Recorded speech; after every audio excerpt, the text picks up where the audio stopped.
Chapter 464. The old monk did not approach and sat on the ground, facing Su Fengyan from a distance. After meeting, the old monk introduced himself to Meng Qi, showing his sincerity. The old monk placed his bamboo staff horizontally across his knees. Su Fengyan listened attentively. The old monk said slowly, "Young master used the great yellow palace as a golden chamber, practiced the double rolling blade technique, nurtured the Wu family's flying sword outside, and nurtured the #1 swordsman, Li Chungong's green snake sword while inside. Your talent is great, your talent is high, and your perseverance is hard to come by." Su Fengyan, whose secrets had been seen through by the old monk, was shocked.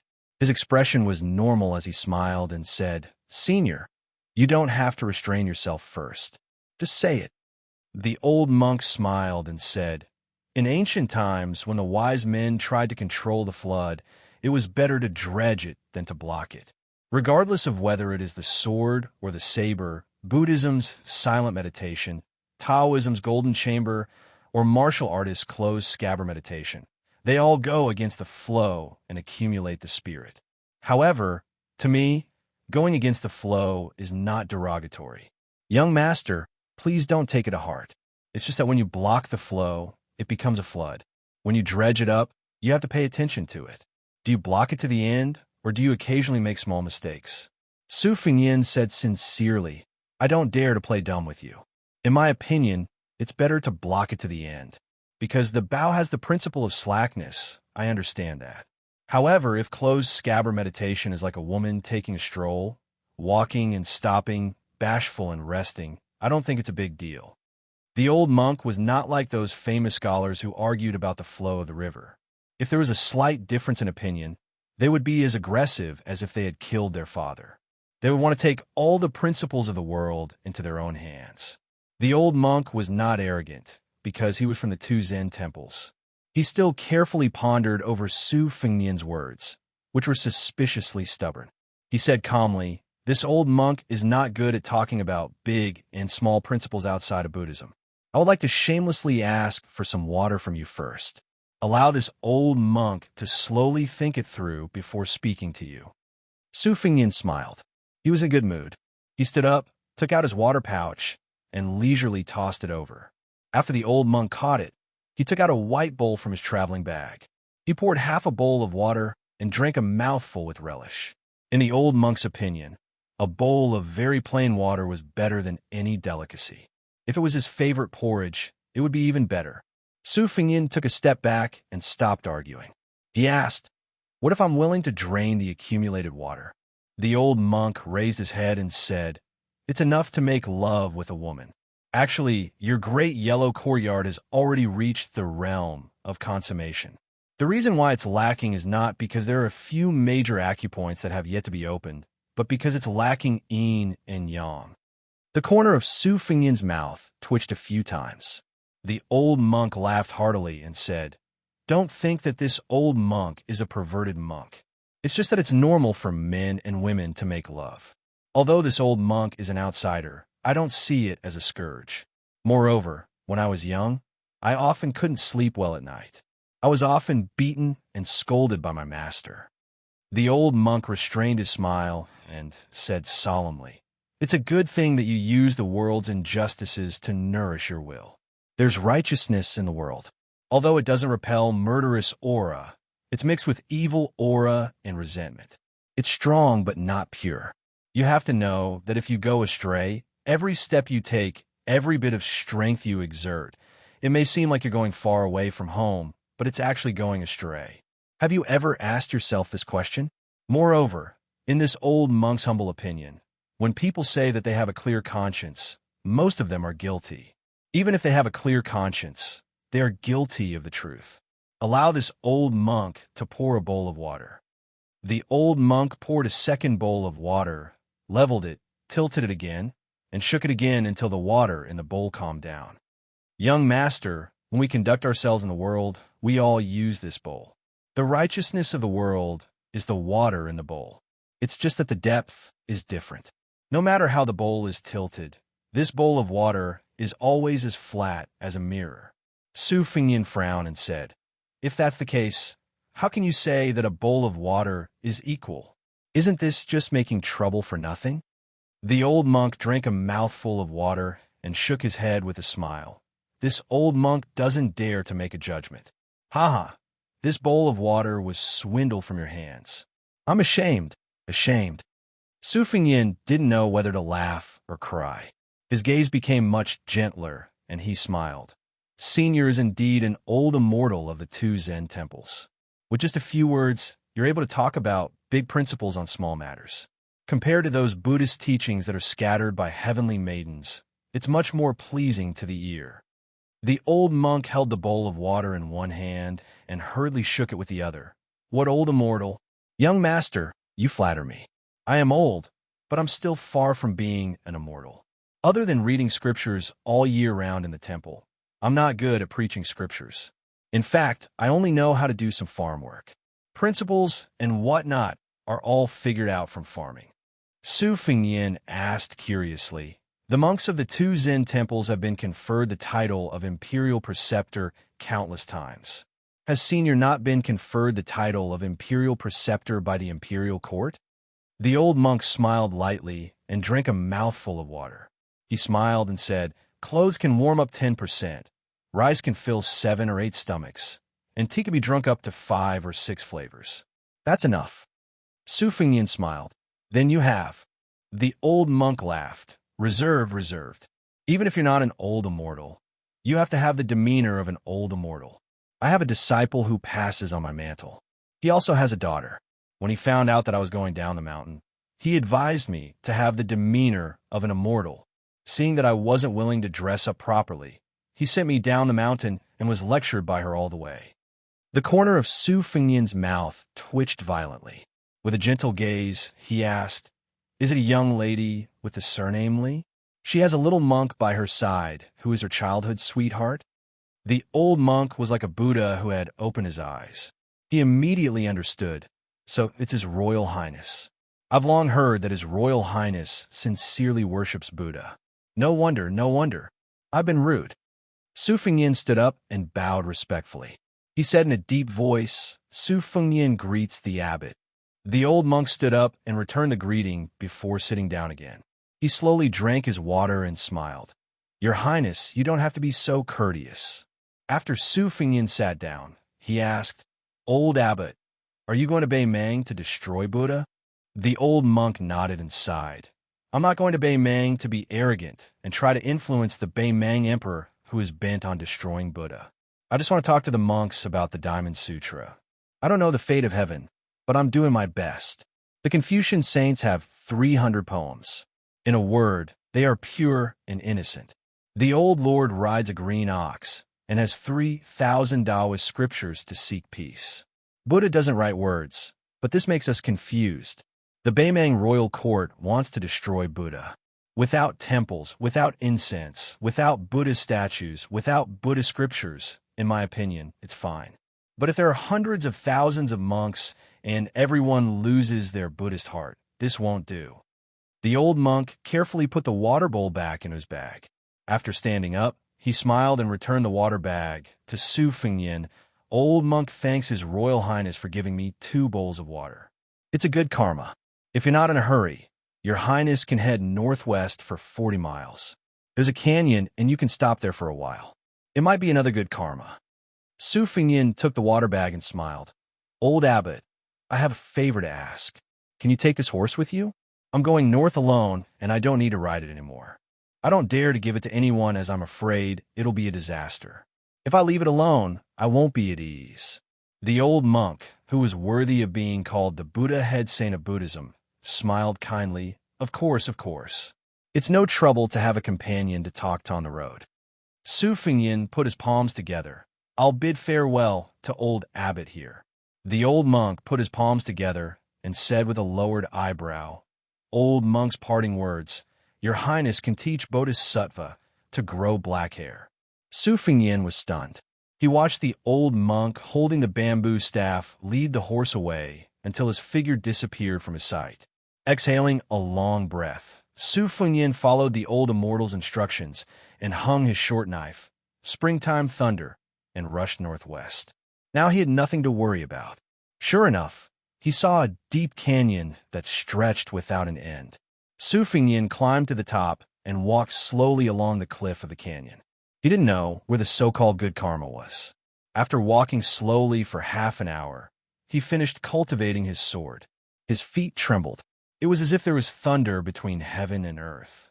Su Fengnian looked back and saw thousands and tens of thousands of wild bulls pouring in from the other end of the canyon. They were like a flood pouring into a grain pot. His heart skipped a beat, and he rushed forward for half an hour. His scalp exploded. Damn it!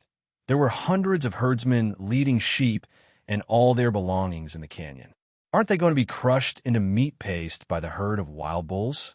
This is not a sunny road, but a road to the underworld. You guys have lived in the grassland desert for generations. Don't you know how dangerous this situation is? Su Fengnian looked down from above.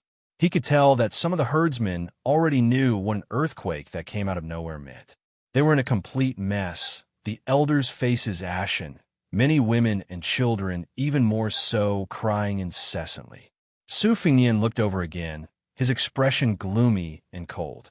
Behind the herdsmen were several dozen northern Mang cavalry with weapons in hand. They had already urged their horses to turn around and leave. As it turned out, this was a plan of driving a sheep into a tiger's den, yet not shedding a drop of blood. If the old monk had not bemoaned the state of the universe and pitted the fate of mankind, the crown prince would have only watched coldly from the sidelines. After all, it was no different from committing suicide to stop tens of thousands of wild bulls alone. Su Fengnian gritted his teeth and floated down to the bottom of the canyon. Hundreds of herdsmen were dumbfounded. Some of the cold-hearted young herdsmen had already climbed up the cliff. However, the cliff was steep and they couldn't climb very high. Su Fengnian stepped out, drew a semicircle, and raised his hands. His feet sank 3 inches into the ground. He left the herdsmen with an unfamiliar back. At the same time as the herd of wild bulls poured into the canyon, an old monk rode on a horse with one hand. His eyes were merciful. He put his palms together and said, "This boy is very kind." Su Fengnian focused on condensing his qi, shaking Kunlun with a single move. Chapter 465.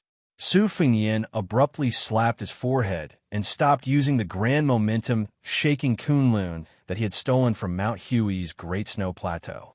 Then he swept backward, not caring whether the herdsmen understood the Gusai Zhou language or not, telling them to retreat first.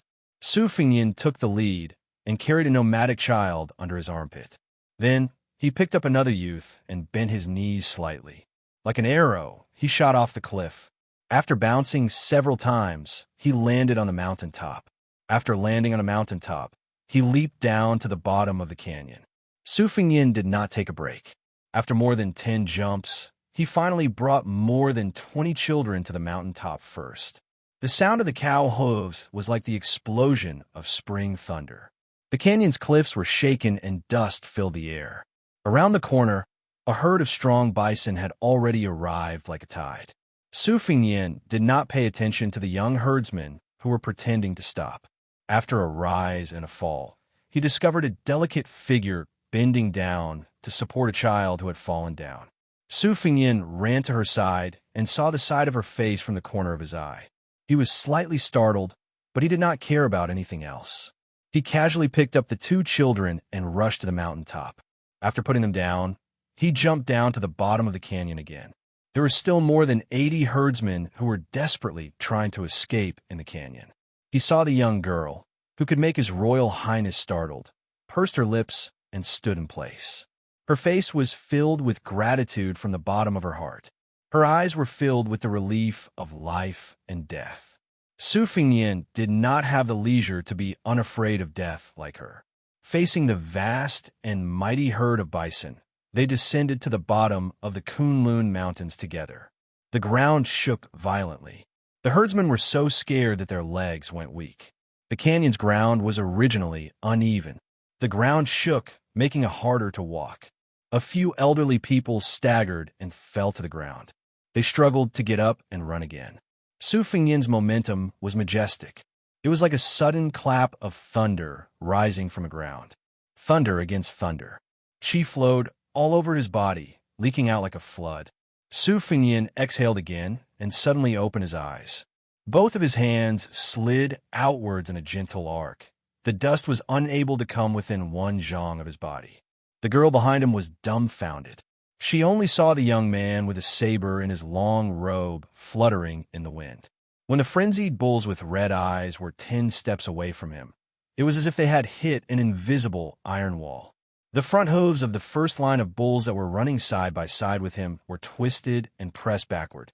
Then, countless wild bulls behind them piled on top of each other until the bodies of the first line of bulls exploded. Blood splashed everywhere. But even so, the dense black mass of bulls was blocked and could not move forward at all. One by one, the wild bulls in the back, weighing 2,000 to 3,000 jin, hit the wall one after another.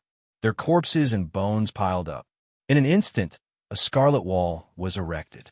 The thick and blurred blood was shocking. The strong wild bulls had 2 thick, long, and sharp horns that curved into 2 shocking arcs. Their forelegs were white below the knees, and their shoulders and backs were like lumps. Any one of them alone would make people tremble with fear.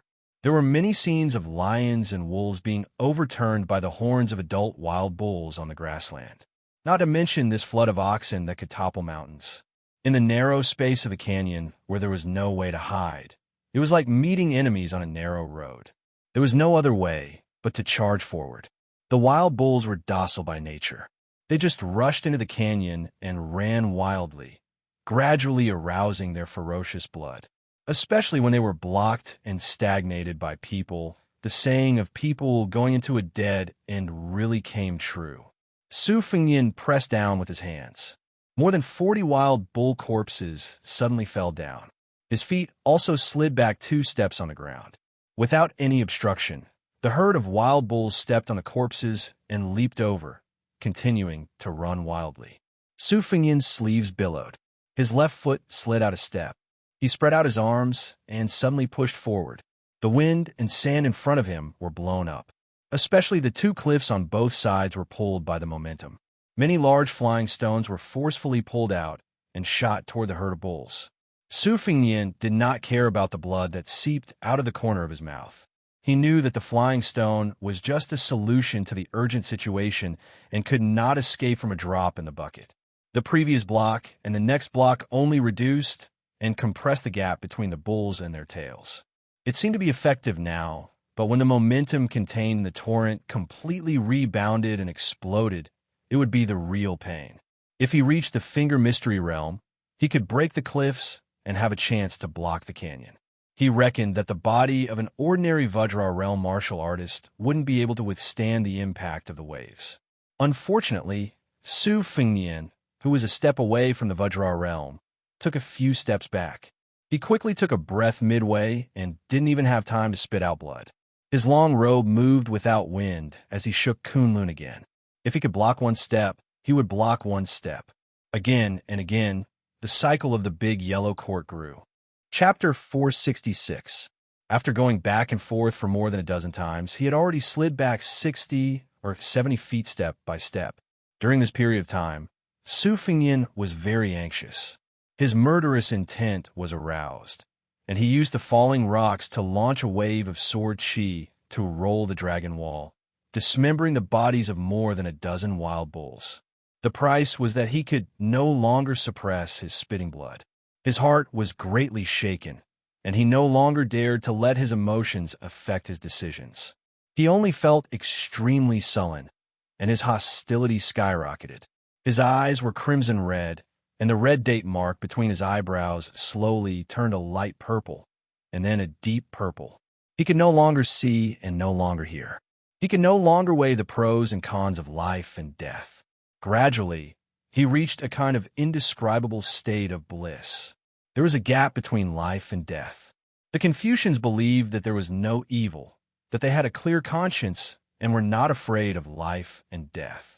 Su Fengyan shook Kunlun and secretly learned from the Confucian scholar Xianxia Jingsheng in Great Snow Plains. He had an awe-inspiring righteousness. At first, he risked his life to save the herdsman. His heart was filled with an unknown good karma. But after a long time, he no longer had any worries. When he entered the world, he inadvertently gave birth to a desire for the world. He planted a golden lotus in the great yellow courtyard, waiting to bloom, and in a flash, he attained immortality. Su Fengyin opened the Juke acupoints but did not realize it. His right hand was naturally behind his back. He closed his eyes and concentrated, his left palm facing up. He only remembered that when he first came to Mount Wudong, he heard that the hierarch Wang Zhonglo had once cut off the Kanglan River. Su Fengyin's left hand gently swiped, and he blurted out, "Break the river." 10 feet in front of him, the ground cracked open and went straight to the cliff. A line of 6 or 7 buffaloes fell into the crack. After being filled by the buffaloes behind them who did not have time to jump, the buffaloes continued to run forward as if they were running on flat ground. Blood splattered everywhere. "You run, I break." Su Fengyin leisurely slid backward, breaking again and again. It was a tragic scene of the ebb and flow of the tide. Su Fengyin seemed to be free and unrestrained. He was indescribably leisurely and romantic, but he was already bleeding from his 7 orifices. No matter how mysterious and continuous the great yellow court was, no matter how famous it was for its rich inner energy, it was not an inexhaustible bottomless abyss, especially when it was very particular about turning back and forth. His Highness the Crown Prince forcefully raised his realm without any regard for his life and broke the river with 1 palm strike. He would eventually be exhausted. Su Fengyin swam like a fish among the green moss and green stones. He had no sword in his hand, but he had a clear idea of colliding with a flood of buffaloes. His intuition told him that he could comprehend the 6th page of the bladesmanship manual at the right time and place. Su Fengyin did not know how many times Su Fengyin had circulated his qi. Li Chungang once said that at the peak of the sword will, one could reach the 8 extremities and the pinnacle of swordsmanship. His qi could reach 800 miles in an instant. Su Fengyin did not dare to compare, but he was afraid that the boiling qi in his body could reach at least 100 miles in an instant. Su Fengyin smiled bitterly. Without turning his head, he grabbed her soft shoulder and threw her back. He closed the scabbard and cultivated his blade. Originally, he had to pull his body like a full moon and only stop when he pulled it to the extreme. This kind of narrow path of martial arts was the most dangerous thing to do. If it happened, it would not be a simple drop of 1 or 2 realms. It would most likely destroy the foundation that he had painstakingly built for enlightening the acupores. The great yellow courtyard's lotus was not the wild grass on the plains. It would wither and bloom with each passing year. It was as difficult as ascending to heaven to bloom again after it withered. He did not know how far those herdsmen had run and whether they had left the canyon. Su Fengyin gritted his teeth. He thought to himself, "Damn it, I'll hold on a little longer. If I can't, I'll have to retreat. If I continue to hold on, I'll really die here. I'm afraid of death, but I'm not willing to give up." Su Fengyin allowed the bison to rush over. They were already very close. He still completed a big circulation and could clearly see the ferocious and terrifying eyes of the bison in the front row. The bison lowered their heads at the same time, wanting to stab this guy to death with their horns. Su Fengyin's clothes shrank and bulged again. The bulging was much stronger than before. He held a circle in front of his chest with both hands. Starting with a small circle, the circle gave birth to a circle, and the big circle had a magnificent atmosphere of encompassing heaven and earth. The dust in the canyon flew up like a round mirror. Su Fengyin moved back almost inch by inch. The herd of bison also moved forward inch by inch unbelievably. Su Fengyin had told himself that he would only hold on for a little longer. Unknowingly, he had held on for a long time. At the top of the mountain, an old monk in a plain kasaya stood with his feet off the ground. He held a bamboo Buddhist staff and walked like an immortal.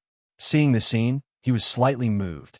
He sighed softly and said, "When you forget yourself, you don't care about life and death. You're full of courage.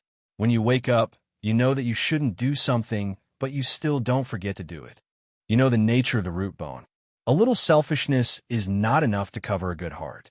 The old monk rushed to the bottom of the canyon and swooped down like an eagle. He grabbed Su Fengnian with one hand and stepped on the void with the tip of his feet. He floated in the air and floated toward the young herdsman. He said softly, "Your Highness, please save people and allow me to stop the herd of bison." When Su Fengnian subconsciously hugged the young girl's waist, the old monk said softly, "Up." A man and a woman floated to the top of the mountain. The old monk's feet finally landed on the ground. He turned around and stabbed the Buddhist staff into the ground. If he wasn't wearing a kasaya, he would give people the impression that he was an old monk who looked like an old man in the countryside. His eyes were glaring as he faced the tide of buffaloes and let out a muffled, low roar. His voice was like a thunderclap that spread miles away. Beimang's new Wuxia review held this Buddhist saint in high esteem. It said, "The holy monk of the dragon tree of the two Zen temples is fearless. He has the Buddha's voice and the lion's roar." The herd of bison suddenly stopped rushing forward. There was silence. Blood flowed like a river in the canyon. The old monk lowered his head in shame and put his palms together. Su Fengnian was exhausted. He stumbled and sat on the ground. The young girl sat cross-legged behind him. Her eyes were full of tears. She gently supported his royal highness, who was falling backward. Su Fengnian was not in the mood to care about whether the old monk had set a trap or not. He was not in the mood to care about the girl behind him. He just looked down at his blood-stained clothes and smiled bitterly. It's not good to keep vomiting blood like this. Then he fainted. The old monk pulled out his bamboo staff and came to the top of the mountain. He took Su Fengnian's pulse and felt relieved. Then he took out a white bowl from the bag on his back. He slid his finger across his wrist to fill the bowl and handed it to the young girl. The old monk's blood was not the scarlet color of an ordinary person. It was the golden color recorded in the obscure Buddhist scriptures. He was a Buddha who had reached the Vajra realm. The young girl's thoughts were connected. She hugged Su Fengnian and fed him the bowl of golden blood that was worth more than a few coins. After the old monk got up, he floated to the bottom of the valley again. He recited the Vajra Sutra all the way. After leaving the canyon, he flew to the top of the mountain. He pulled down his inferior horse and led it forward. He said softly, "Congratulations to your highness for reaching the great Vajra realm." Chapter 467. Su Fengnian woke up in a daze, but he did not open his eyes immediately. He first checked the flow of qi inside his body, which was both good and bad.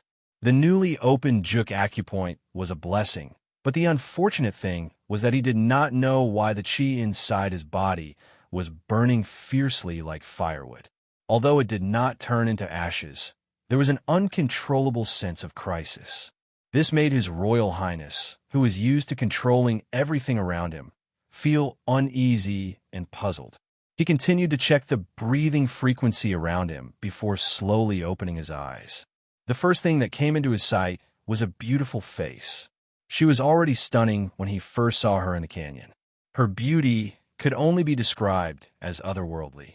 A pair of rare dark green eyes, like the green mountains and clear waters, should be worth 95 cents. Perhaps she was only slightly inferior to White Fox's face, Chunyu and Jiang and I. If she grew up and developed her charm, they might be on par with each other. Beimang was rough with wind and sand.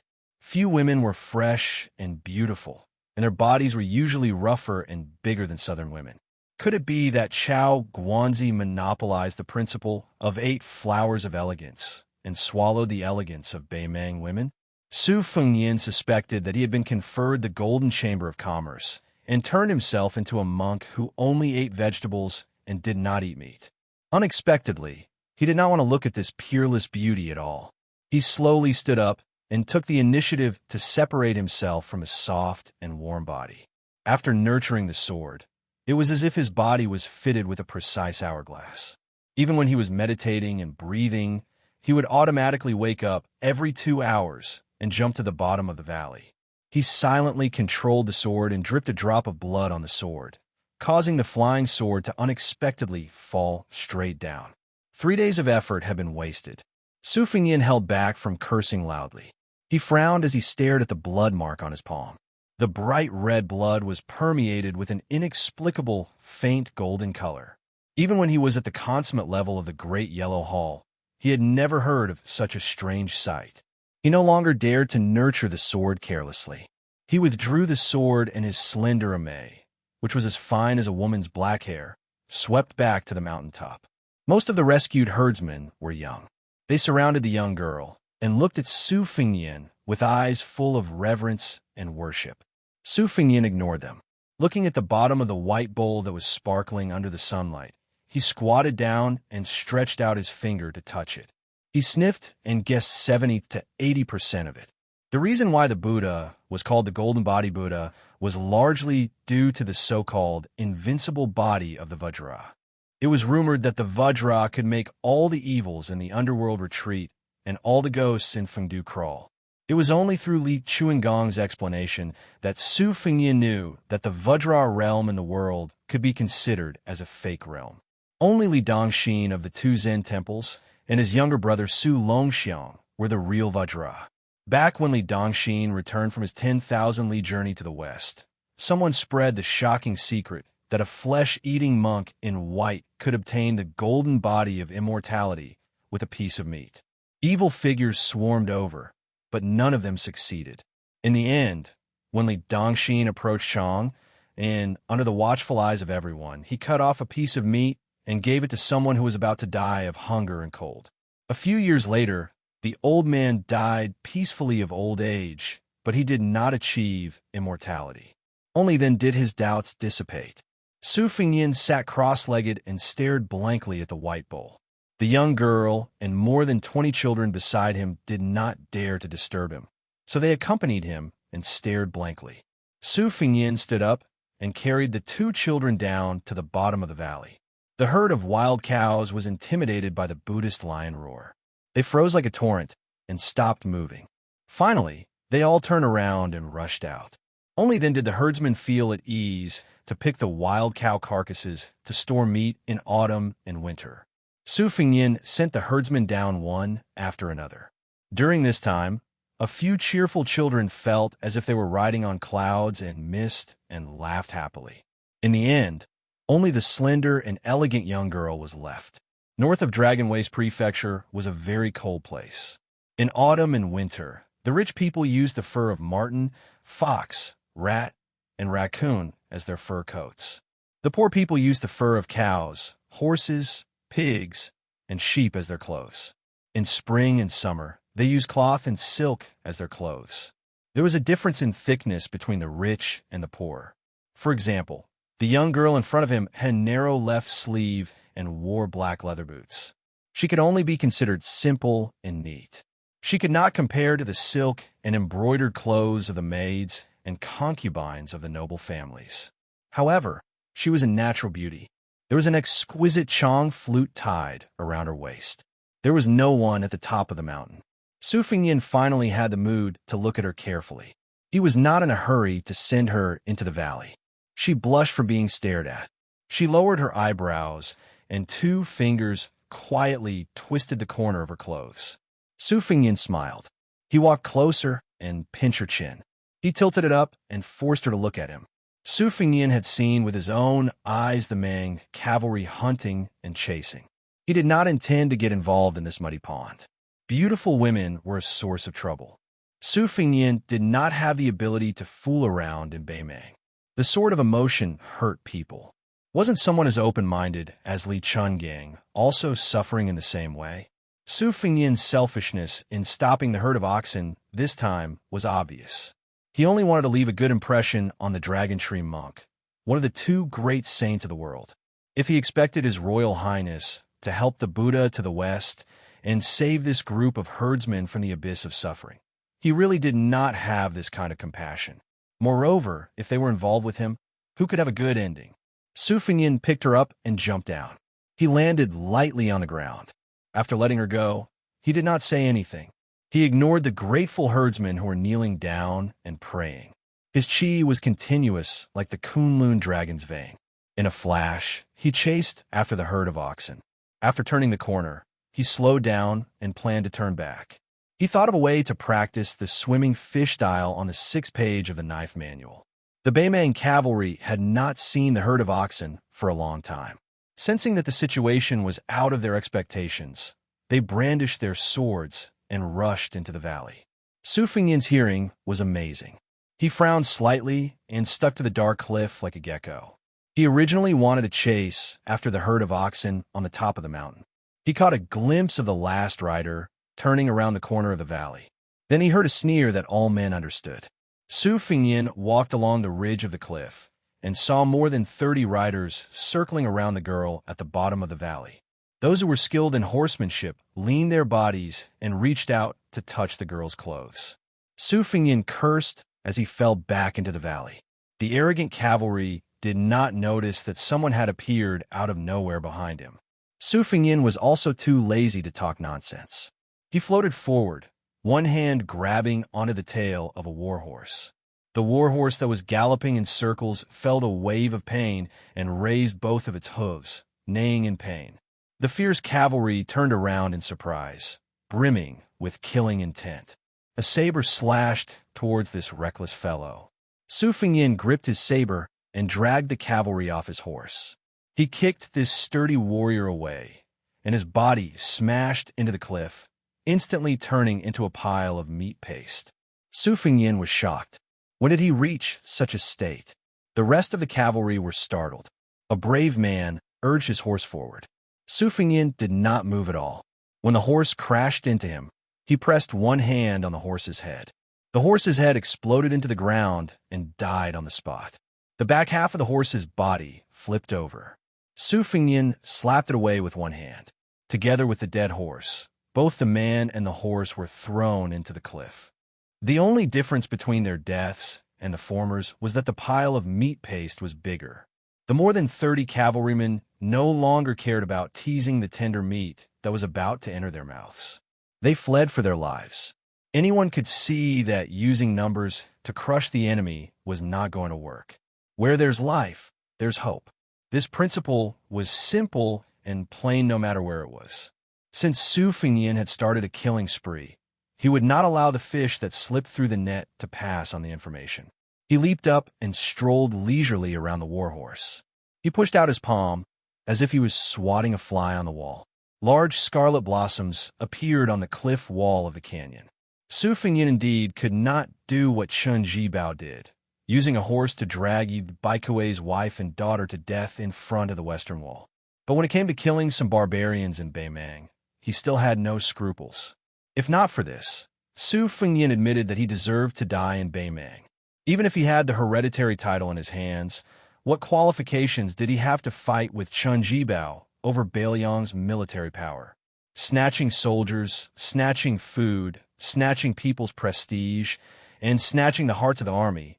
All of these things had to be done with hands stained with blood, not with talking about benevolence, righteousness, and morality. Spring and autumn were not righteous wars. How many massacres were there? How many cities were massacred?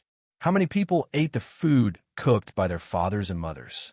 Scholars, aristocrats, powerful officials, and military men, one after another, entered the scene. Even if they died, most of them could be considered to have left a mark or two in the history books.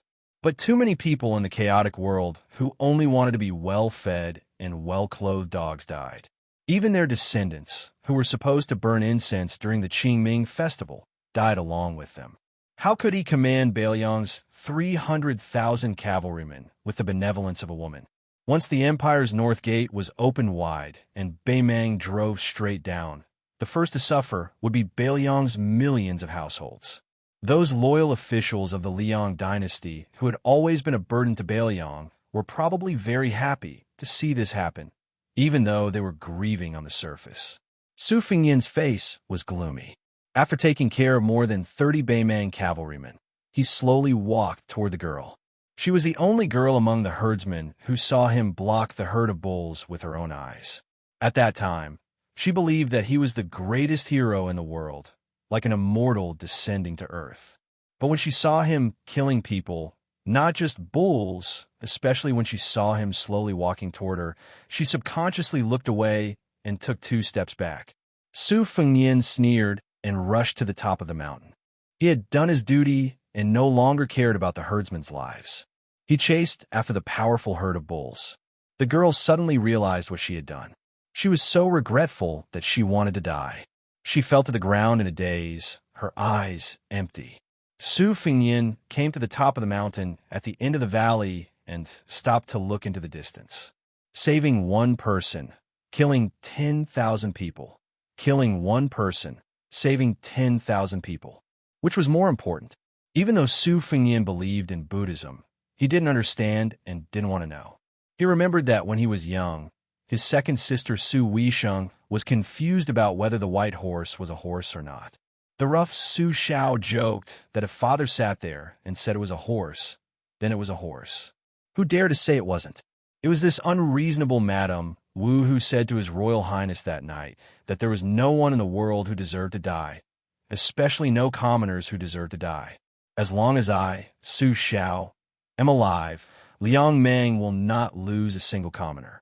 Su Fengyin jumped down the cliff and ran wildly, following the hoof prints to catch up with the herd of bulls. First, he swam into the lake like a fish, shuttling back and forth freely. Then, he jumped onto the backs of bulls. He walked on the tide. Finally, he stood on the back of a bull, standing at the head of the tide. Chapter 468. Su Fengyin relied on his new Vajra body to squeeze into the herd, but he still suffered a lot. If he was not careful, he would be hit by the strong bison and kicked around like a ball. With Su Fengyin's stubborn character and his reluctance to jump out of the tide, he was washed to the ground several times and was trampled by dozens of bison in an instant. These white-stocked bison easily weighed 2,000 to 3,000 pounds and could not bear it. Only then did he flip over the bison's hooves and jump onto the back of the bison. Fortunately, he had the protection of the mirage evolved from the big yellow cord, or else he would have been in rags. He either lay down or sat on the back of the bison, rested or nurtured his sword, and then looked for his own suffering. He jumped into the narrow gaps of the herd and continued to slide like a fish. At first, he collided with the bison several times and was battered and exhausted. He was so angry that he could not wait to use the sword Qi Rolling Dragon Wall to smash hundreds of bison. However, he suppressed the irritation in his heart, and combined with the big yellow Court Heart Sutra, he finally figured out a way to move with the flow. When the herd stopped to rest, he would stay away from the bison, sit alone, and concentrate on flying on his sword. Once there was a wolf pack that targeted the calf, Su Fengyin did not kill it. Instead, he stomped on the ground and frightened the wild wolves away. After a few days of ups and downs, Su Fengyin was full of the smell of bull, as if he had become a member of the herd and was accepted by many bison. When Su Fengyin passed through the entire herd from the end of the herd and finally took the lead to run, the herd actually followed him for more than 10 miles. Seeing a large patch of water grass, Su Fengyin lay down on the grass by the lake, panting and feeling satisfied. After obtaining the essence of the swimming fish style on the 6th page of the Bladesmanship Manual, he realized how short-sighted he was at first. If he merged it with the rolling knife technique, he would be like a fish in water, complementing each other. He turned to look at the spring thunder hanging on his waist and said self-mockingly, "Spring Thunder and Xiaodong are a pair of sisters. After we separated, you were unlucky to follow an idiot like me. Xiaodong stayed by White Fox's side, so I can't embarrass you too much."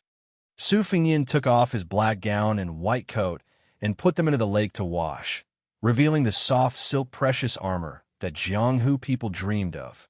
The soft armor was once pierced by Miss He's hand knife at the chest position. After returning to Bailiang, the Pivotal Pavilion's craftsmen hurriedly repaired it. This secret organization must be busy now with the red armor that had lost its talisman generals. The Bailiang army's combat power was amazing, and the Pivotal Pavilion, led by the giant of the School of Mo, had made great contributions. The soft armor was woven with 12 sword pouches, which stored the flying swords separately. Before entering Beimeng, Su Fengyin had reached his limit by riding the flying swords 4 or 5 times. After the battle with the devil Xieling, he stayed in the city to watch the fierce woman Lotus slowly bloom. He occasionally had an epiphany and opened another acupoint. In the canyon, He fought with the wild bulls and broke through the juk, opening 3 new acupoints. Su Fengnian spread out his clothes and sat cross-legged on the grass. He rode the 9 flying swords in a dazzling manner. This was the reason why it was said that good techniques were beneficial to martial arts. Each flying sword had its own emphasis on the circulation of qi, thickness, and meridians. It required the sword owner to divide his mind into 9 parts. Of course, it was not to say that Su Fengnian was only 3 sword realms away from the previous sword owner, Dong Tai. Although there was only 1 word difference between riding a sword and controlling a sword, it was still an insurmountable heavenly gate. The 9 flying swords in the air were respectively the green plum blossom with a smooth sword arc, the bamboo horse with a segmented bamboo body, the morning dew with a dazzling radiance every time the sun shone on it, the peach blossom sword with a pink body, the amaze sword with a slender black hair without a handle, the smallest but at the same time incomparably sharp swan and eye, the vermilion bird with a scarlet radiance lingering around it, and the last one was the huang tong with a wide and thick body. Each of the 9 flying swords had its own merits. His childhood sweetheart, Chao Lu Chunxue, was like the girl next door, nurturing the sword smoothly. Peach Blossom Ame, Vermilion Bird Huang Tong, was like a lady from a respectable family, progressing a little slower. The other 3 were like the beauties that could topple a city, unmoved by force or persuasion. Su Fengnian also served them diligently every day, but the formation of the embryo was extremely slow. However, that day, when the golden blood of the Buddha was mixed in, Ame fell, and the rest of the swords were more or less the same. Only the first sword of golden thread almost instantly formed a sword embryo, which was a great surprise. Regarding the previous swords that were wasted for 3 days, Su Fengnian did not feel so distressed anymore. After nurturing the golden thread, the golden luster in the blood had completely faded away, which made Su Fengnian feel relieved. He could not abandon the other 11 swords just to nurture the first sword of golden thread. This was a huge loss, and there was no way he could be so wasteful. Su Fengnian controlled the flying swords to cut the water weeds. He wondered what Dong Tai would think if he saw this scene. After he was exhausted, Su Fengnian put the 9 swords back into the sword pouch. He grinned and leaned back, his hands folded behind his head, and closed his eyes, half asleep. Yao Jian had been influenced by the geomancy master Yao Jian. Other than knowing some superficial kung fu of tasting earth and water, he also knew a thing or two about dragon veins. Yao Jian once said that the dragons of the world came out of Kunlun.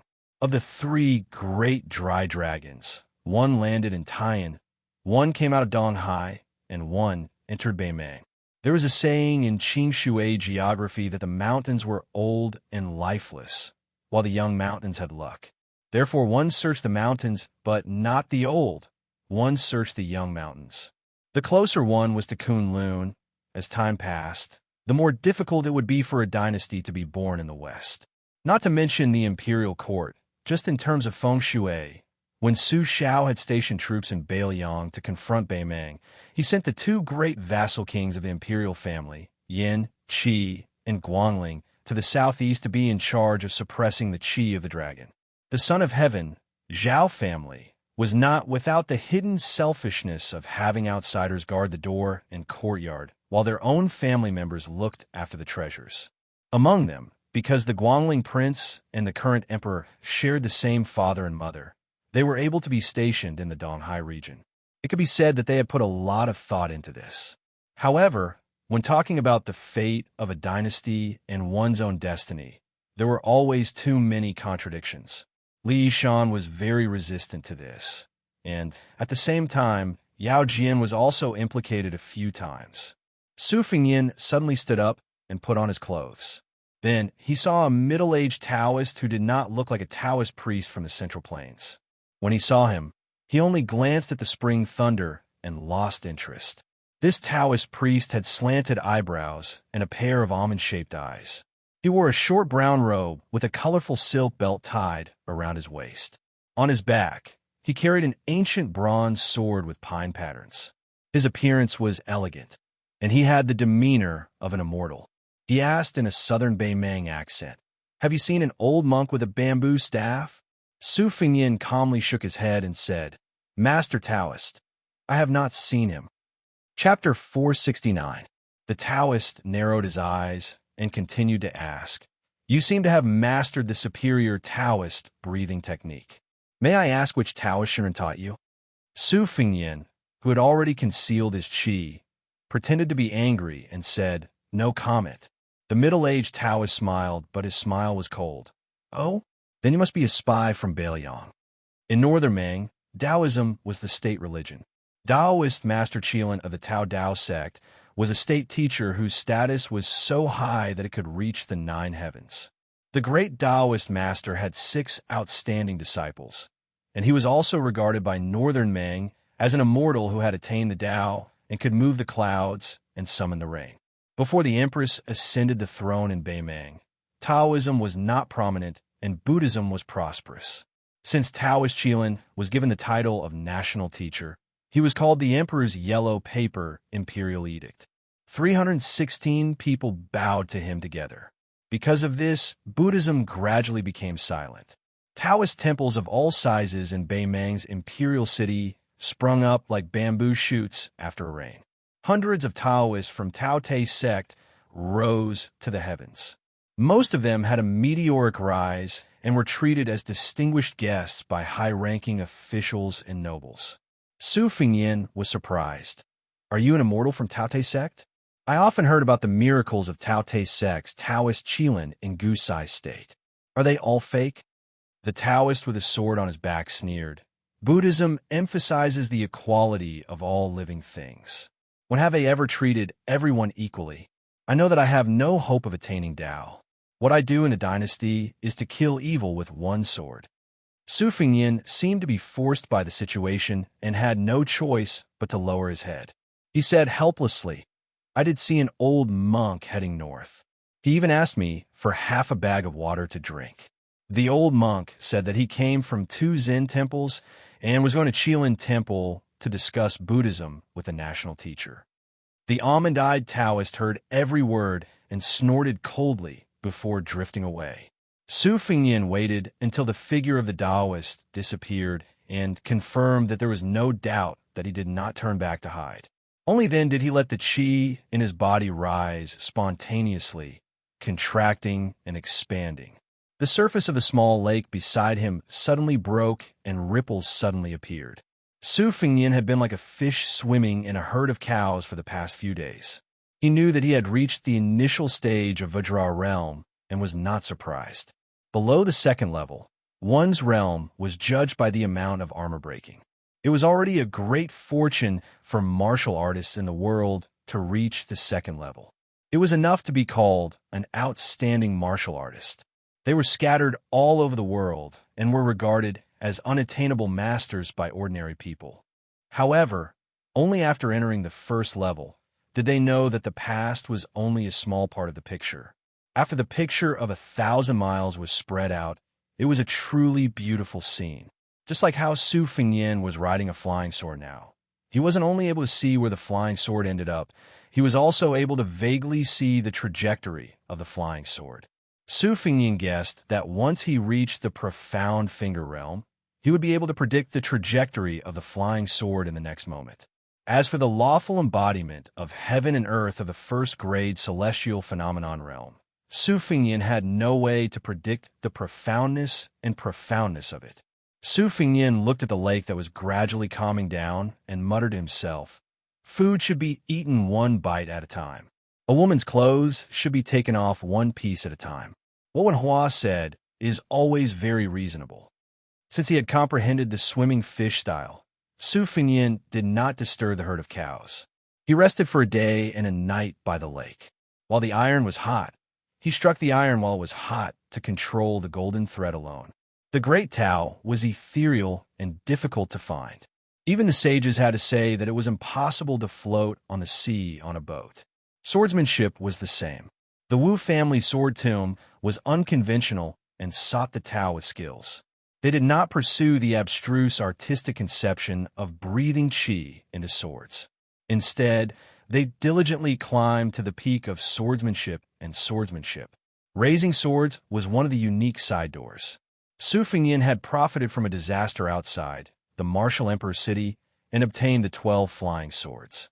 He raised 12 swords at the same time like a madman and never got tired of it. It could not be regarded as a reckless waste of God's gifts and worthy of the new sword God Uncle's kindness of giving him the swords. As for when he could ride the sword and take the head, Su Fengyin had nothing to do and was secretly happy for a while. He did not dare to have extravagant hopes of accomplishing it in one go. The old abbot, the holy monk Long Shu, praised him for his extraordinary talent. Su Fengyin did not belittle himself, nor did he dare to be arrogant. He just laughed it off because there was no reason for His Royal Highness to be arrogant and conceited in front of Li Chungang and Baihuer's beautiful faces. Su Fengyin walked slowly along the lake. The qi in his body was complicated at first, circulating according to the sword qi rolling on the dragon wall. When he first entered Vajra, he returned to simplicity and began to circulate the qi in his body like a swimming fish. He did not know how long he had walked, but suddenly he heard the melodious sound of a chong flute. Looking up, he saw a group of herdsmen building black and white tents and large and small yurts in the distance. Every time the snow and ice melted, the herdsmen of the grassland would drive their carts and ox carts to find new pastures for their livestock. It was currently April and August, and the weather was warm and the water was lush. It was the golden season for herding. However, the life of a herdsman without a fixed residence was not as free as one might imagine. When the tribes of the grassland of Beimang migrated, they had to follow the rules set by the Shirdi and set up camp in the grassland. Although the grassland was large, the grazing land was almost completely encircled by the Shirdi. These Shirdi were the noblest and most powerful, occupying vast areas. Only a few herdsmen who had saved the lives of the descendants of the Beimang kings had the right to freely set up camp. Generally speaking, even if the grass was dry, the Shirdi would not allow the herdsmen of the neighboring tribes to enter their territory to seek refuge and protect their livestock. Therefore, the grassland was perennially embroiled in internal strife. Even though the grassland was also part of the royal family, there would still be a lot of bloodshed.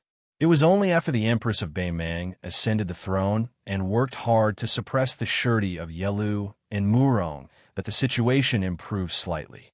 Su Fengyin followed the melodious sound of the chong flute and saw a graceful figure playing the flute in front of the lake. She puffed up her cheeks and took a breath before playing the flute solo. It was melancholy. Su Fengyin was proficient in music, but he did not know much about the chong flute. There were a few high-quality chong flutes made from Shishumin bamboo in the manor. In Wudong Garden, only the head maidservant, Sweet Potato, was proficient in this. Su Fengyin stopped and listened for a long time. He felt a little melancholy. These past few nights when it was quiet, he did miss the scene of him sleeping peacefully on Sweet Potato's thigh. The elasticity of those beautiful legs. TSK, TSK. Su Fengyin hurriedly swallowed a mouthful of saliva and silently recited the mantra to clear his mind. He did not know that it would have been better if he had not recited it. If he deliberately wanted to have a pure and innocent state of mind, the qi in his body would overturn rivers and seas. Once he stepped into Vajra, the title of Golden Chamber of the Great Yellow Court would be dispensable. For a moment, His Royal Highness felt like a lecher returning to his old ways. Su Fengyin felt a headache coming on. There were two paths in front of him. He could either be a beast that dragged a woman into the fields, or he could be a fool who scrupulously followed etiquette and was worse than a beast. His Royal Highness and his crotch were both very melancholy. The next chapter is before 12 o'clock. If there is a third chapter, it will be very late in the morning. Chapter 470. With the release of Beimang's new martial arts evaluation, it was well received by the two dynasties. Immediately, there were many works that followed the trend. The top 10 literary heroes in the world, the top 10 swordsman heroines, were too many to count. This was not considered too strange. There were also many restaurants that put up one of the top 10 famous dishes in the world, and many cloth shops that put up one of the top 10 silk fabrics. People didn't know whether to laugh or cry. Beimeng had an evaluation of the top 10 famous courtesans of the current dynasty. Compared to the elegant and reserved women in the south, they were much more explicit and erotic. The most famous courtesan of Feng Feng Lu in Flying Fox City was famous for her small mouth. It was said that her nimble little tongue could make cherries nod. Her ultimate skill was the beauty playing the jade flute. In addition, there were also some evaluations of the yin-yang pot, which made the scholars of the Central Plains feel even more ashamed. As for what they were thinking and whether they coveted the various wonderful uses described in the text, it was unknown. At this time, the beauty's thin lips were sucking on the flute. Su Fengyin could not help but let his imagination run wild.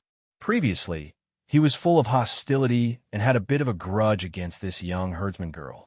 Now that he had calmed down, she was relatively pleasing to the eye. Beautiful women were really a gift from heaven. Not only could they be a feast for the eyes, but they were also pleasing to the eye. However, Su Fengyin was picky and harsh. He knew that this kind of poor girl, even if her face and figure were worth 95 won, would not be able to withstand deductions. For example, if her hands were rough due to years of hard work, 1 would be deducted. If she was herding sheep and riding horses, her buttocks were destined to be soft, 1 would be deducted. If she was not literate and had shallow knowledge, 2 or 3 would be deducted. Su Fengyin's disdain for those heroines in the past was not without basis. Although their sleeves were fluttering in the wind, they were like fairies descending to the world. Unless they had reached the realm of perfection and were able to grow flesh and bones, their hands would be calloused. If they were to wield weapons, who could guarantee that they would not have scars while practicing martial arts? Later, Li Chungang, who was at the time of the martial arts competition, commented that the girl's feet were really big. It was said that the girl was so angry that she cried. After she lost to Li Chungang in a sword competition, she was unwilling to set foot in the Central Plains again. It was conceivable that it was not easy to become a famous heroine, especially one who was gifted and had a full chest. If they fought with others, they would tremble and the onlookers would feast their eyes. Of course, they would think that it was beautiful, but the heroine herself would probably be secretly distressed. When a young herdsman saw the man who had brushed past her in the canyon for the first time, she was first surprised, then afraid, and finally guilty and happy. Her 5 fingers clenched the exquisite flute, and she did not dare to make a sound. At first, she was afraid that this young hero, who had done a great favor for the whole tribe, would leave without saying goodbye. Seeing him standing not far away with a smile, she was slightly relieved. It was just that her palms were sweating and covered with her beloved flute. She bit her lips and did not dare to make a sound to disturb her benefactor's contemplation. She was not a tribesman and was thrown outside the yurt when she was an infant. She was only left with a token, the Chong flute, which was engraved with the 4 words, Yelu Moron. The girl grew up and became more and more beautiful. However, on the grassland, a woman's beauty could not escape. She was just a commodity in Shirty's bag and could be sold or offered as tribute. Her benefactor, Shirty, was only a small aristocrat on the grassland. He had enough to preserve his territory, but not enough to expand. When he learned that a beautiful woman who was said to be unparalleled in the world had appeared in his tribe, he hurriedly prepared to gift her to a big Shirty in exchange for a new pastoral land. The small and weak tribe could not bear the humiliation and migrated. Little Shirty, who controlled the life and death of the tribe, was furious and sent cavalry to chase them. This group of herdsmen had to cross the territory and camp. Little Shirty had no choice but to pay the neighboring tribe gold and silver as a toll fee, but he did not dare to tell the truth. He did not expect that a powerful old Shirty would learn the inside story. The old Shirty, who was half 100 years old, coveted the girl and simply killed more than 10 cavalrymen to chase after this fat meat. The last Shirty was a descendant of the Yelu branch. He was famous for his cruelty in commanding troops and governing people. He did not lust for beauty at all. He directly ordered the killing of this group of illegal herdsmen. Only then did he have the cold-blooded skill of driving sheep into the tiger's mouth. Coincidentally, the Buddhist saint and the prince of Bailiang who went to the north to meet inadvertently stirred up the situation. The muddy water became even more muddy, which allowed the herdsmen to linger at death's door and set up camp in this fertile land. A few days ago in the valley, the girl took the initiative to find the tribal leader and said that if the local grassland heroes made things difficult for her again, she was willing to go to the Shirties' camp. The tribal leader was old and had been running all the way. Although he felt sorry for the girl who was like his own granddaughter, he did not refuse. After all, the old man had 100 lives on his shoulders. If he persisted, not only would he be hunted down as a plaything by the big and small Shirtie, the young herdsmen in the tribe would almost rebel. The herdsmen were poor and could not do the pretentious good deed of leaving food for the rats. She had the kind temperament of sweeping the ground for fear of hurting ants as usual. Although she was lonely and had no one to rely on, she could make the tribe protect her at all costs. Half of it was because of her beauty, and the other half was because they pitied her hard life. It was not a good thing for a woman to be beautiful on the grassland. Su Fengnian was not afraid to judge others with the most malicious intentions. Even if you were the abbot of the 2 Zen temples, Su Fengnian had been repeatedly weighing and guessing these days. Where is this good karma? Especially in the valley, the lion's roar of Buddhism came late and hundreds of bison died in his hands. Wasn't it indirectly killed by the old monk who claimed to have made a big mistake? Wasn't it just like the apricot-eyed Beimang Taoist who said that monks could not achieve equality for all living things? How should this account be settled? To put it bluntly, it was nothing more than haggling over every ounce with the heavens. Everything had its gains and losses. The old monk was already in the realm of Buddha, yet Su Fengnian was using a stupid method to think about the bigger picture.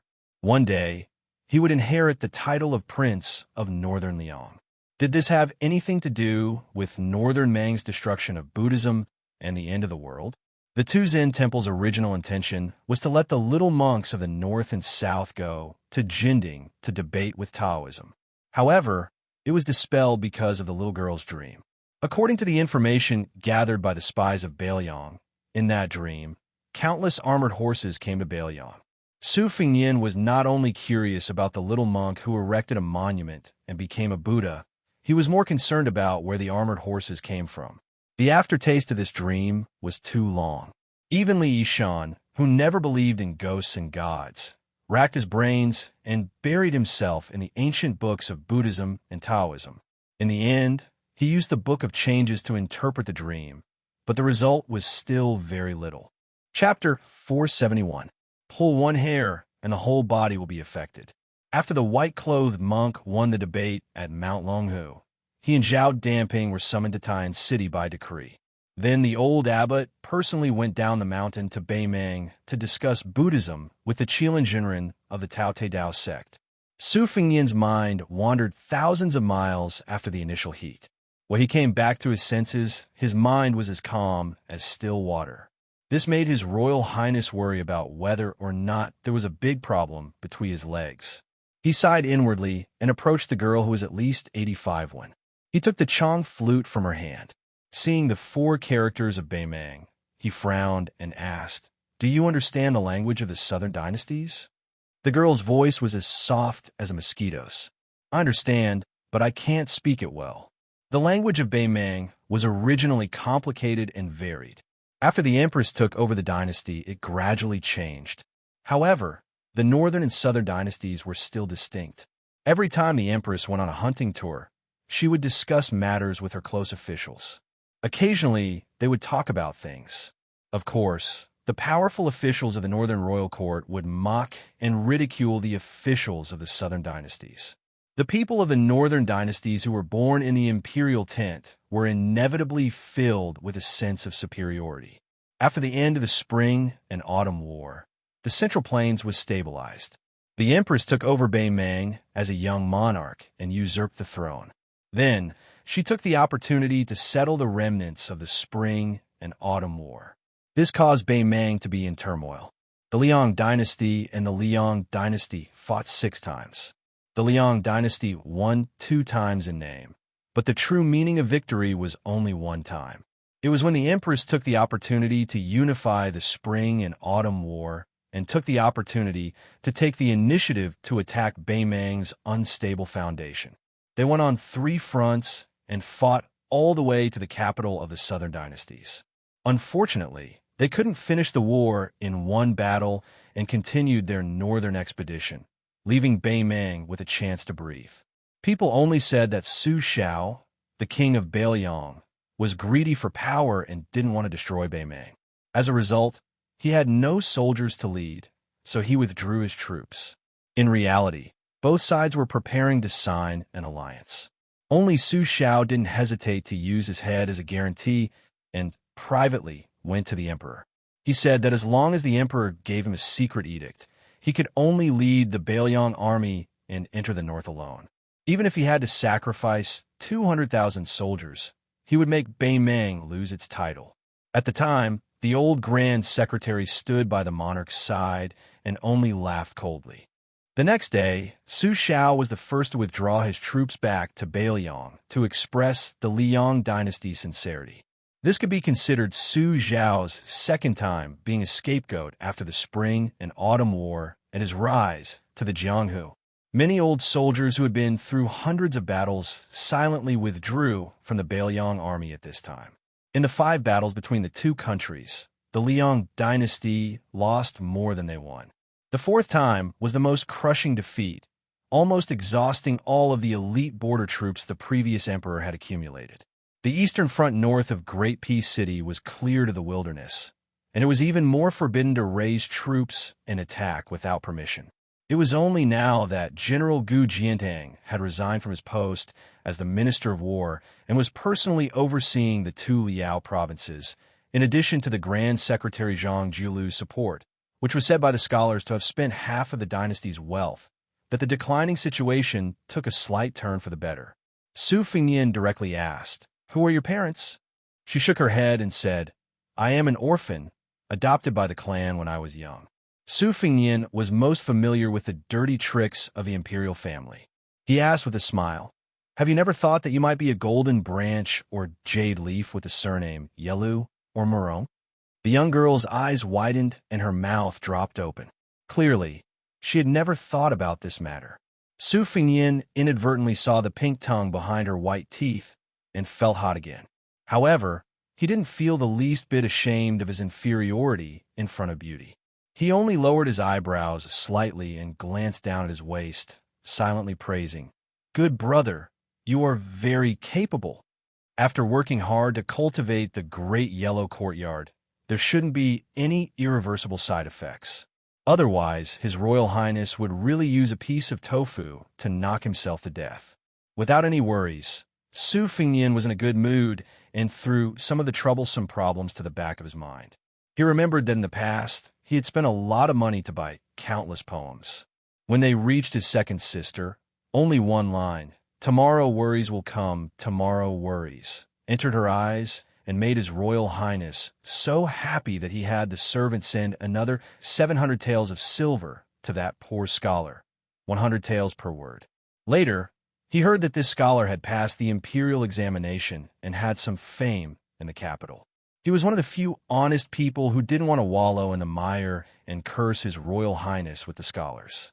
It was probably because of this that he had waited on the cold bench for several years before he was replaced by a county clerk in a barren mountain and turbulent river. Su Fengnian sat by the lake and beckoned her to sit down. Smelling the unique fragrance of a woman, His Royal Highness, who hadn't even seen a female mosquito after leaving Flying Fox City, felt as if a lifetime had passed. The wild bulls were vast and mighty. Su Fengnian was wholeheartedly studying the swimming fish style in the knife manual. How could he care about distinguishing between male and female? Besides, even if he could distinguish between the two, what else could he do? Su Fengnian wasn't even afraid of the devil Xiaoling, but this thought scared him so much that he trembled. He then held his belly and laughed. It could be said that he found joy in the bitter struggle of Beimang alone. After laughing, he saw that the young girl who was sitting upright and still was confused. No matter how thick-skinned Su Fengnian was, he wouldn't be so brazen as to mention this. He lowered his head and stroked the Chong flute. The two dark purple bamboo pipes were side by side with gold and silver threads intertwined. The holes of the pipes were smooth and round. Even after many years of playing and stroking, there wasn't the slightest bit of wear and tear. It could be seen that it was a precious Chong flute of top quality. Su Fengyan could be considered an expert in calligraphy. He carefully observed the four main characters written by Murong in front and Yelu in the back. The characters carved on the Chong flute were extraordinary. He didn't exchange the flute. Instead, he smiled and said, "Take good care of this keepsake. Who knows, maybe one day you'll be the shepherd girl, Muko Shinbei's head. If that day really comes, remember my kindness." The girl blushed when she saw how gentle and meticulous he was stroking her, making her even more charming. However, when she saw this young master from the southern court using her beloved Chong flute to stroke her back in such a careless manner, there was a hint of resentment in her eyes. Perhaps Su Fengyan was slow to realize it, or perhaps he was deliberately teasing her, but when he saw her face, he couldn't help but smile. He extended a finger and twirled the Chong flute's opening, grinning wickedly. The girl's face was thin, and she was about to cry. Su Fengyan returned the Chong flute to her and lay down on grass. He was afraid that there wouldn't be many days of such leisure and carefree days in the future. The girl sitting cross-legged beside Su Fengyan clutched the Chong flute and lowered her head, saying, "I'm sorry." This time, she really was crying. Su Fengyan knew that she was apologizing for her cowardice after being saved in the canyon. The corner of his mouth curled up, and he said in a calm tone, "It's not wrong for a girl to be timid. If you feel that it's wrong, you could be bolder and sit on me. Even if I suffer such humiliation, I won't resist." Su Fengyan was originally teasing the girl, and he was just teasing her. He didn't think that this girl would really use up all her courage and boldness in her life to sit on his waist. His Royal Highness, who had been suppressed, sucked in a breath of cold air and said sanctimoniously, "Girl, please have some self-respect." Chapter 3. Around 3 in the morning.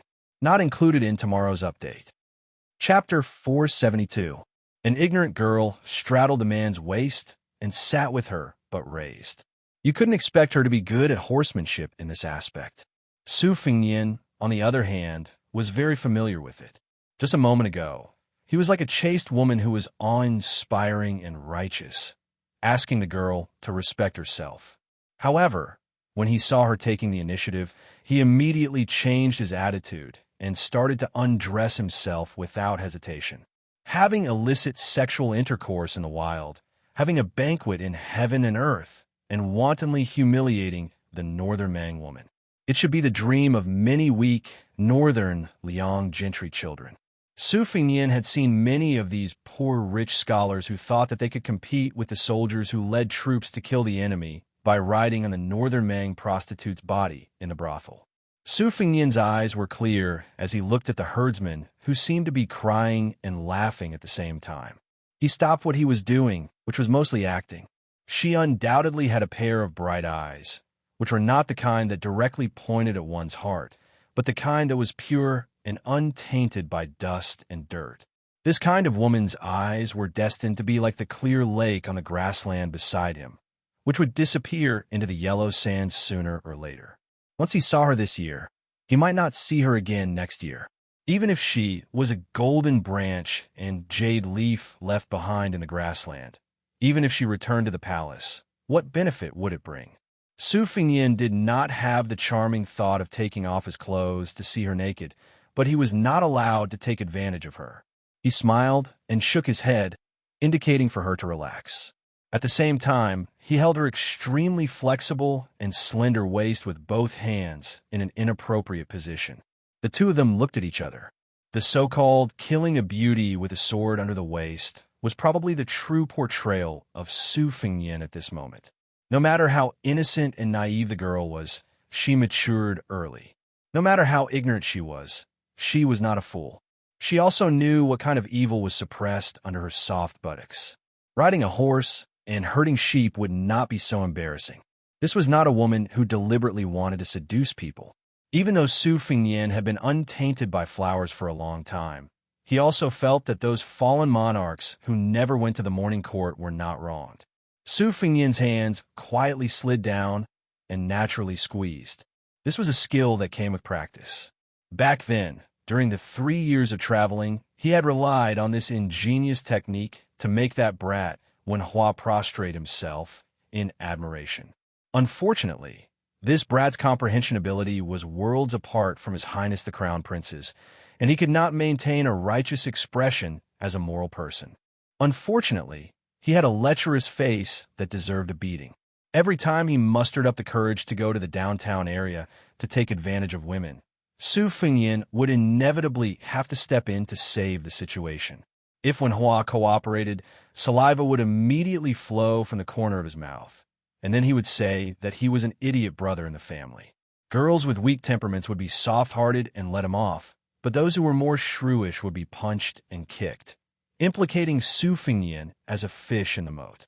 Among the latter, Xianyuan Qingfeng was the most relentless, leading his vicious servants to chase after them for several streets. The young girl did not say anything and only stared at him with her eyes wide open. In his life, other than a girl's crying, Su Fengyan could not stand this kind of pure gaze. He could only withdraw his hands in embarrassment and laugh as he scolded, "You're the only one who's allowed to ride a horse, but I'm not allowed to flatter you?"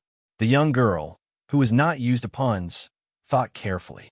When she had figured out the meaning, she clumsily revealed a slightly late bashfulness.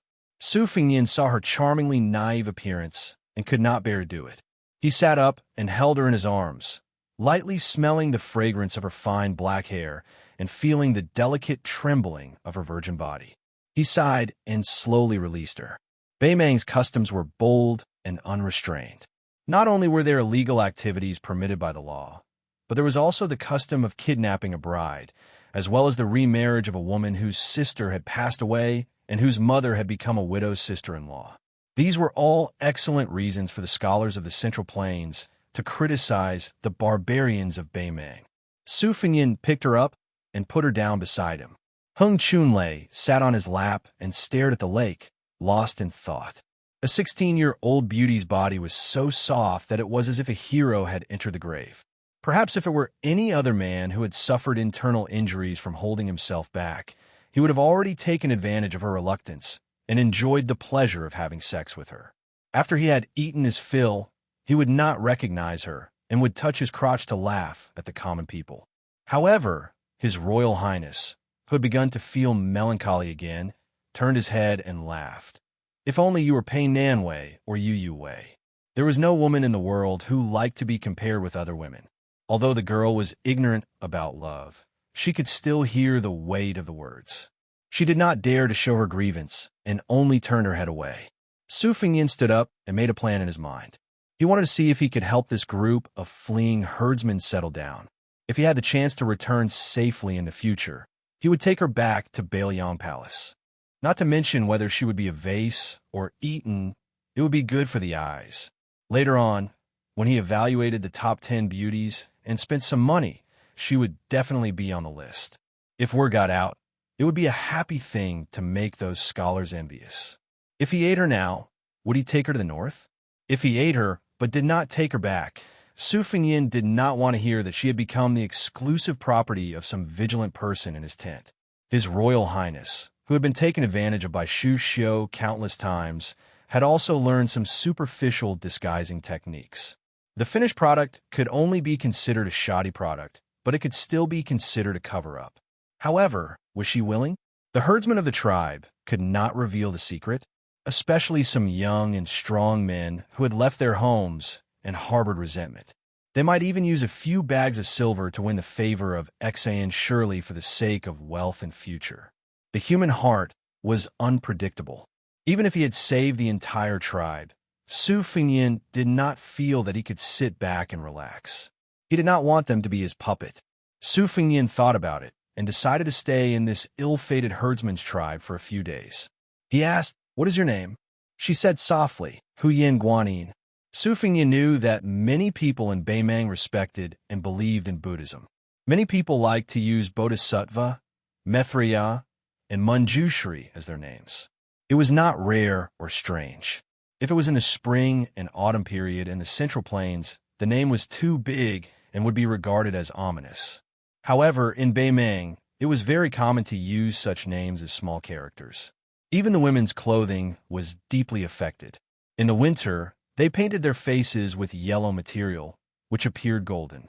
It was called Buddhist makeup, which could only be washed away in the warm spring. When the emissaries of the Liang dynasty first saw the women in Beimeng, most of their faces were yellow. They thought it was because of the illness caused by the miasma. Chapter 473. Su Fengnian asked her to take it to the tribal camp. Huyan was a first-class family name on the grasslands, similar to the Tuoba family, second only to the Yelu and Murong royal families. It was bestowed by the Mang lord who was well-versed in the culture of the Central Plains 100 years ago. Presumably, this tribe's city was a descendant of the Huyan family. However, the family name was prestigious, but it didn't mean that anyone with the surname Huyan was a noble. Beimeng had a strict hierarchy, not inferior to the Liang dynasty at all. People were divided into 4 classes. Originally, there were only 2 classes, the native of Beimeng and the remnant of the spring and autumn period. They were fiercely opposed and had countless disputes. The chess and sword music school's Taiping order proposed to divide the people into 2 classes, both below the remnant of the spring and autumn period. In fact, they were all sinners or stubborn people who were forcibly brought into Beimeng territory by force. Their numbers were relatively small, but even so, the remnant of the spring and autumn period were all grateful. It was their nature not to worry about scarcity, but to worry about inequality. Not only that, but they had also become a person above others. Of course, the people were divided into 4 classes. The small group of nobles who stood at the top of each class, regardless of wealth or status, were far beyond the reach of ordinary people. Su Fengnian muttered to himself, Tuoba, Huyan Guanin, these names are quite interesting. Are there Yelu Methreya and Murong Puxian? She said softly yes. Su Fengnian rolled his eyes and flicked his finger on her forehead. You don't know how to read people's expressions at all. With your blockhead, even if you really went to the imperial tent in the imperial city, you wouldn't be able to become a princess with 100,000 thoughts. She raised her voice slightly. Perhaps this was the biggest protest in the world. I'm not. Su Fengnian pinched her chin and teased. You say you're not? Then if I say I'm the emperor of Beimeng, then I'm the emperor of Beimeng? She blushed and retorted seriously, Her Majesty is a woman. Su Fengnian sighed and no longer reasoned with her. When he went to the herdsman's tribe with her, he was worshipped as a god. Su Fengnian went up and down in the canyon like an immortal, saving more than 20 people, and then he stopped the herd of cows. With the help of a Buddha-like old monk, everyone, regardless of age, knelt on the ground devoutly. The old patriarch even shed tears as if the grievances of migrating thousands of miles had been swept away. Beimeng's people were simple and honest, unlike the famous people of the Liang dynasty who believed in Huang Lao in prosperous times and escaped to Buddhism in troubled times. Anyway, they did whatever they could to protect themselves. In the tribe, only Huyan Guanin knew the language of the southern dynasties, so she passed the message. When they found out that the young bodhisattva was going to stay in the tribe for a few days, they were all very happy. The young children and girls were even more excited. Besides Huyan Guanin, there were also a few girls who were rescued by Su Fengnian and hoped that the handsome bodhisattva, who was not like a herdsman, could stay in their yurt. The grassland household registration was based on a yurt. When Beimeng was first established as the emperor's palace was just a yurt. Even the previous emperor had to stay with his confidants and close officials every time he went hunting. Therefore, the Liang dynasty secretly criticized that when the empress of Beimeng was still the empress, she had an affair with several powerful officials while the emperor was sleeping soundly. This really surprised the people of the Central Plains who lived in the imperial palace. The tribe leader was called Huyan Anbao. He personally welcomed Su Fengnian into the spacious black and white yurt. Other than the simple and honest son and daughter-in-law, the old man also had a granddaughter and a granddaughter. The granddaughter was once brought up the mountain by Su Fengnian and was extremely happy. The grandson was the child who was always held by Huyin Guanyin at the bottom of the canyon. He stared at Su Fengnian's eyes as if he was looking at a deity, full of reverence and worship. When Su Fengnian entered the yurt, the child and his sister stood outside the yurt together and looked at the young deity's elegant demeanor through the gap. They only felt that every movement of the young deity was extremely beautiful. They reckoned that when Su Fengnian burped and farted, the two siblings would think that it was a great knowledge. Beimeng revered martial arts and was good at horseback archery. They especially revered powerful martial artists who had outstanding strength and strong fists. Tuoba stepped on the bones of his fellow tribesmen to become the Empress's servant. Revenge had never changed in Beimeng for thousands of years. The Dangxiang tribe especially focused on revenge. If they didn't take revenge, they would inevitably be disheveled and dirty. They wouldn't get close to women and wouldn't eat meat. Only after killing their enemies could they return to normal. After both sides reconciled, they would need to fill the skull wine cup with human blood and the blood of 3 animals. Both sides swore that if they took revenge, they would take the lives of 6 animals. When Tuoba gradually became the god of war and had outstanding military achievements, the 16 tribes of the Dangxiang tribe were convinced. They proposed to the number 1 person in Beimeng to reconcile. Tuoba ignored them, and the leaders of the 16 tribes committed suicide together. Later on, when the Empress appeared, Tuoba only agreed verbally. Not only did the Dangxiang tribe not see it as a great shame, they even took it as an honor. Without exception, the valiant and strong young men joined Tuoba's personal army. It could be seen that Beimeng had a strong spirit of martial arts. Sitting in the tent, after listening to Huyin Guanin's narration, they found out that her tribe's migration wasn't done blindly. Huyin Anbao's father, who died on the way, was a staunch believer in evil spirits. He was a well-known fortune teller who was good at using wormwood to burn sheep's scapula. Back then, it was this old man who took in the baby girl in swaddling clothes. At the end of winter, it was this old fortune teller who used the cursed sheep to request the tribe to migrate to the southeast. Su Fengnian was skeptical of this kind of fortune-telling witchcraft. When he heard it, he didn't take it to heart. When he found out that Huyin Guanin lived in the adjacent tent, he glanced at her. It was just a small gesture out of habit, but it made the young girl blush like a peach blossom. The old tribal leader saw it, but didn't say anything. He just smiled and felt gratified. The little girl was alone and had no one to rely on.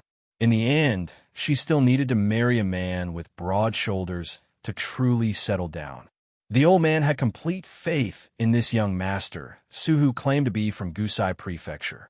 At the bottom of a narrow valley, a man could stop 10,000 bulls. It was a miracle that he didn't even dare to think about. The old man still remembered the legend of 9 swords breaking 10,000 cavalry that had been circulating in the grassland for 100 years. Although it was a magnificent feat of the Wu family's swordsmen from the Central Plains, he felt that the young bodhisattva sitting in the same tent was comparable to those 9 swordsmen. After Su Fengnian drank a big bowl of wine and ate big chunks of meat, he walked out of the tent with his head lowered. Huyin Guanin followed behind him. Su Fengnian slowly walked up a small hill.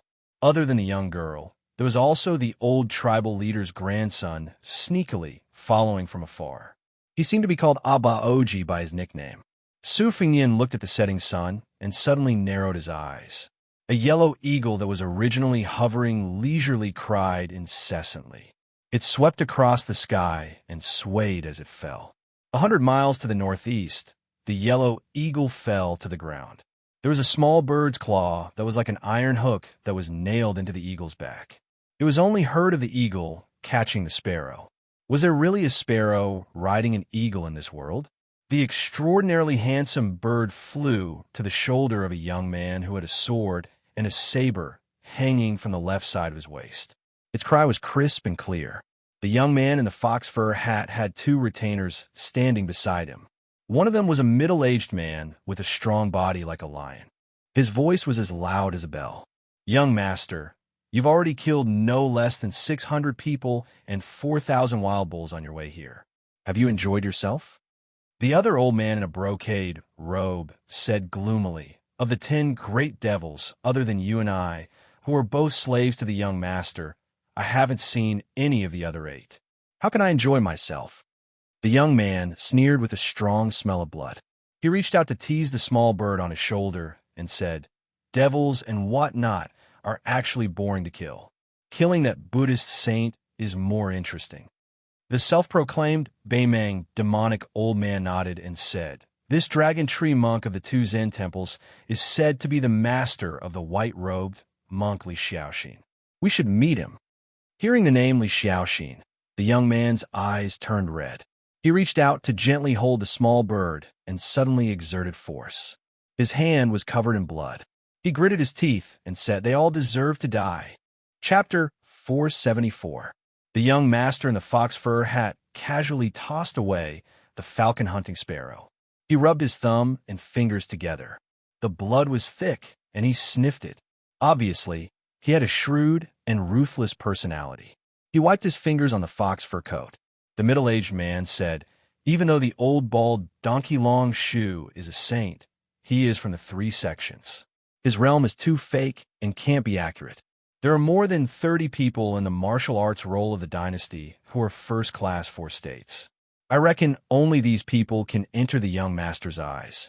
Even though the Vajra state is divided into big and small, and the Buddha's invincible golden body is respected, it is still the ability to take a beating.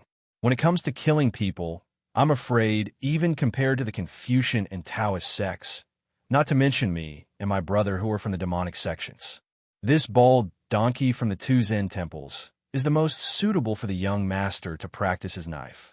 He can hack 800 and 1,000 times in one go to verify if the Buddha is really invincible."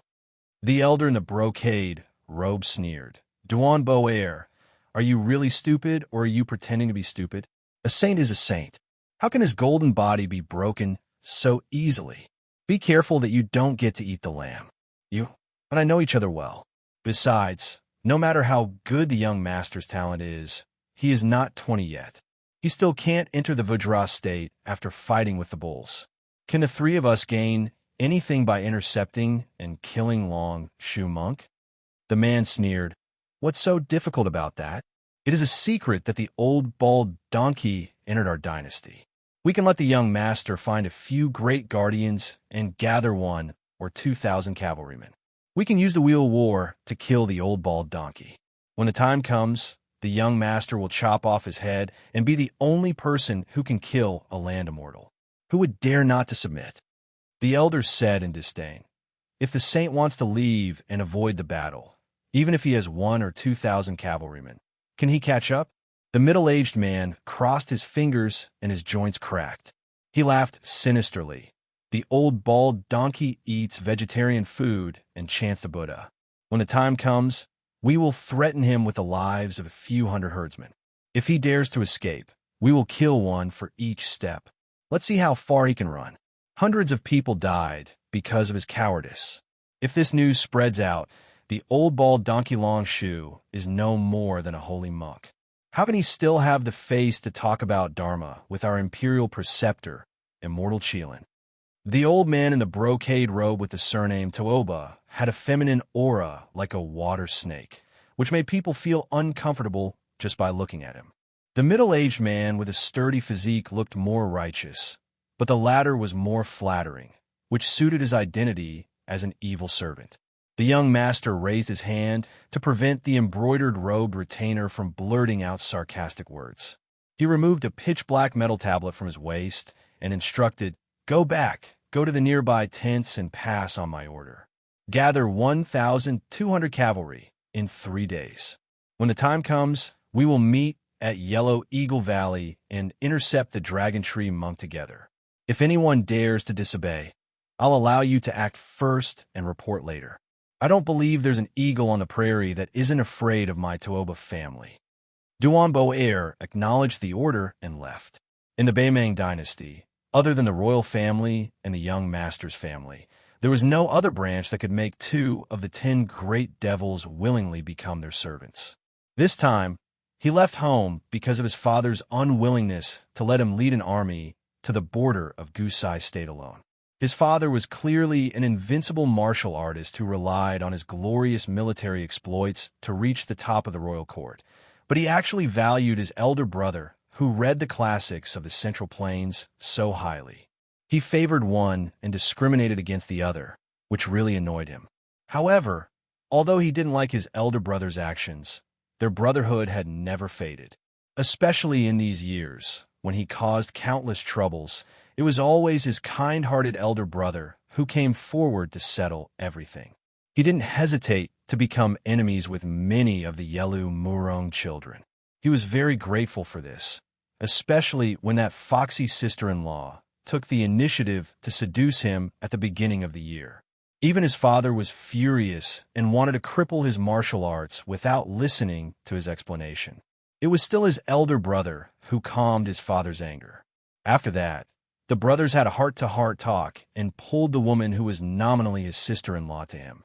He laughed and said that he was sick and would sooner or later die because of him.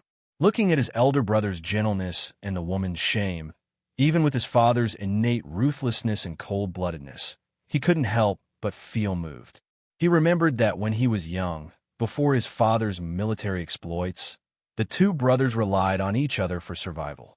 Indeed, the elder brother was like a father and never let him be bullied by the tribe. This proud son of the prairie and desert muttered, "As long as you don't live past 40 years old and don't fight with me, I will always see you as my elder brother."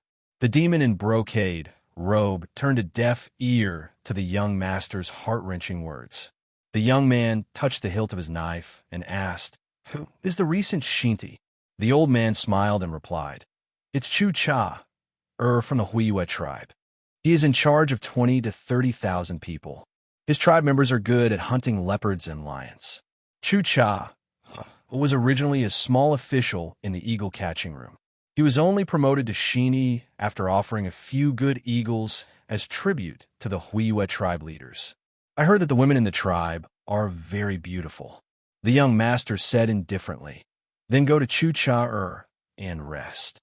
As for the women, you can choose as you like."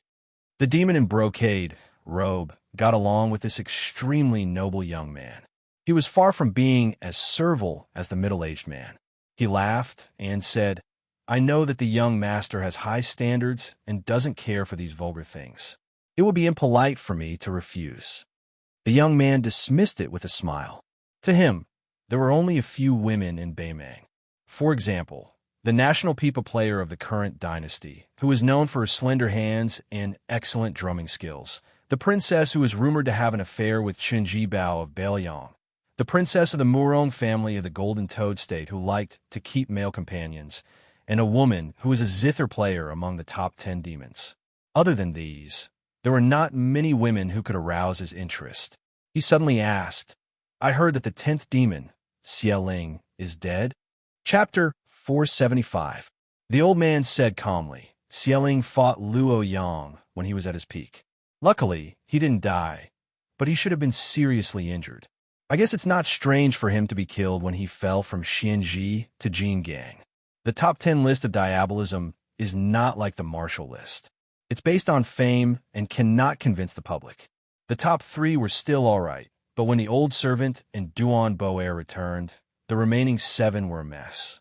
For example, the Dragon King beside Princess Hong, Yin, was only ranked 9th, but he had a 60% chance of winning against the 5th-ranked female zither player. At the end of the day, in the path of martial arts, the best way to kill and break one's hand was to break through from the second stage to the first stage, step by step, and then use the Vajra finger mysterious celestial phenomenon to reach the Earth immortal realm. There were a few youngsters who appeared to be extraordinarily talented, yet they were immediately astonished by their brilliance, and were rumored to have extraordinary achievements in the future. However, in this old servant's opinion, they were not even worth mentioning. Therefore, even though Hong Jingyan was fierce, his future achievements would most likely be far inferior to Luo Yang, the number 1 figure of the Devil Path. This old servant has surveyed the Jianghu of the Northern Mang and Liyang dynasties. In the past 100 years, there were only 5 such figures. Dragon and Tiger, Qi Xianju, and Wu Dang's Hong Shixiang could be considered the same person. The last 4 people are all very careful. Little Master, don't think that Yelu Dongchuang and Murong Shuilong are at a higher level than you. You're the only one who has the chance to be on the same level as the other 5.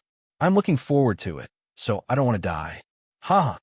The demon in the brocade robe laughed eerily, like an evil spirit walking in the night. The young man stretched and said slowly, "After hearing what you said, I want to kill again." The sun was setting in the west. In the herdsman's camp, the sun was setting. The heat was fading away, and the wind was blowing. It was peaceful and peaceful.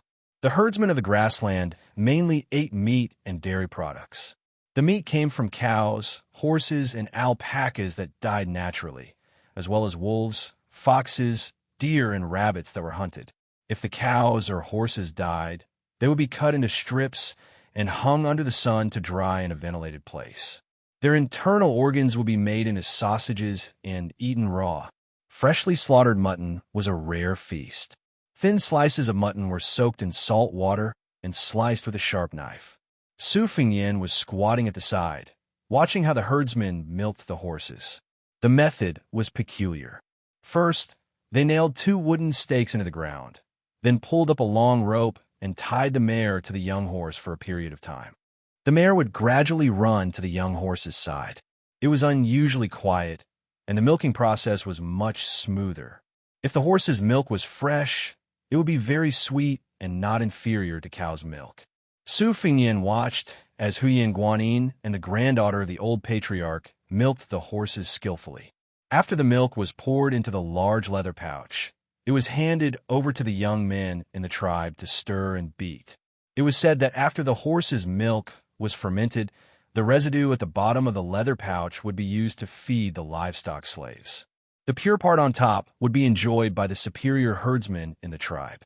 Some of the best horse's milk would even be offered as a tribute to Shirdi. Su Fingyan squatted beside a child named Abaoji. He did not speak, but just followed this immortal bodhisattva in his heart from afar. No matter how he looked at it, he would never get tired of it. Su Fingyan suppressed his hot and dry emotions. Looking in this direction, he could just see the details of Huyan Guanyin's milking.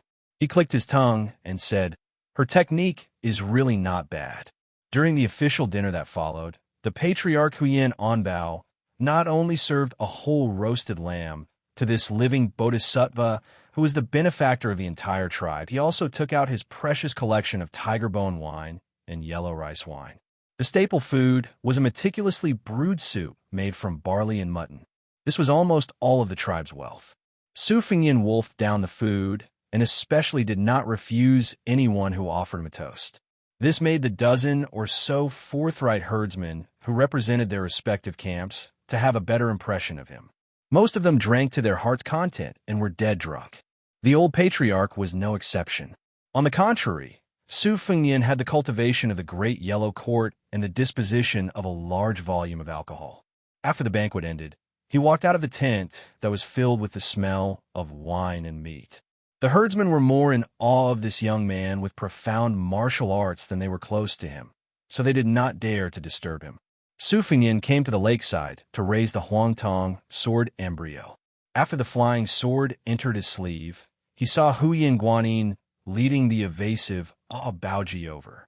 The young girl gathered her courage and said, "Abaoji wishes to be your disciple and learn martial arts from you."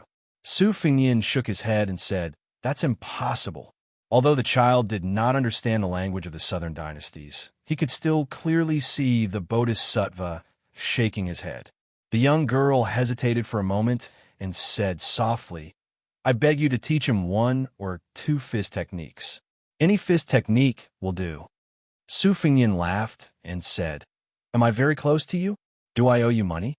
Huyan Guanyin bit her lips, her gaze desolate. Su Fingyan ignored her.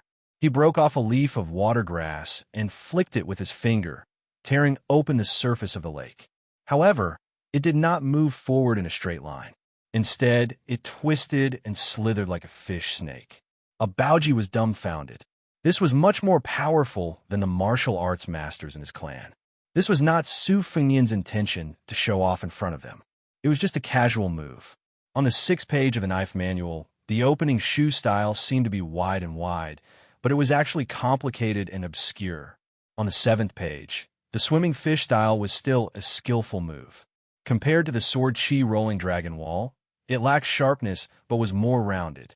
On the latest page, the 8th page, was called the black hair knot. It was like a mass of tangles. Su Fengyin did not know where to start. Since he had nothing to do, he could only entertain himself and treat it as practice makes perfect. He kept breaking off leaves and tearing open the surface of the lake. The rich in martial arts and the poor in literature. Apart from the family background, martial arts ultimately required hard work and unremitting practice. This was also the biggest obstacle. Otherwise, the rich aristocratic families, who were richer than the nobles, did not lack secret manuals, weapons, and expensive medicines to strengthen the body. Logically speaking, they should have produced many masters. However, in fact, the majority were still powerful martial artists who came from ordinary families. Whether it was Li Chungang or Old Huang, they all came from the poor streets.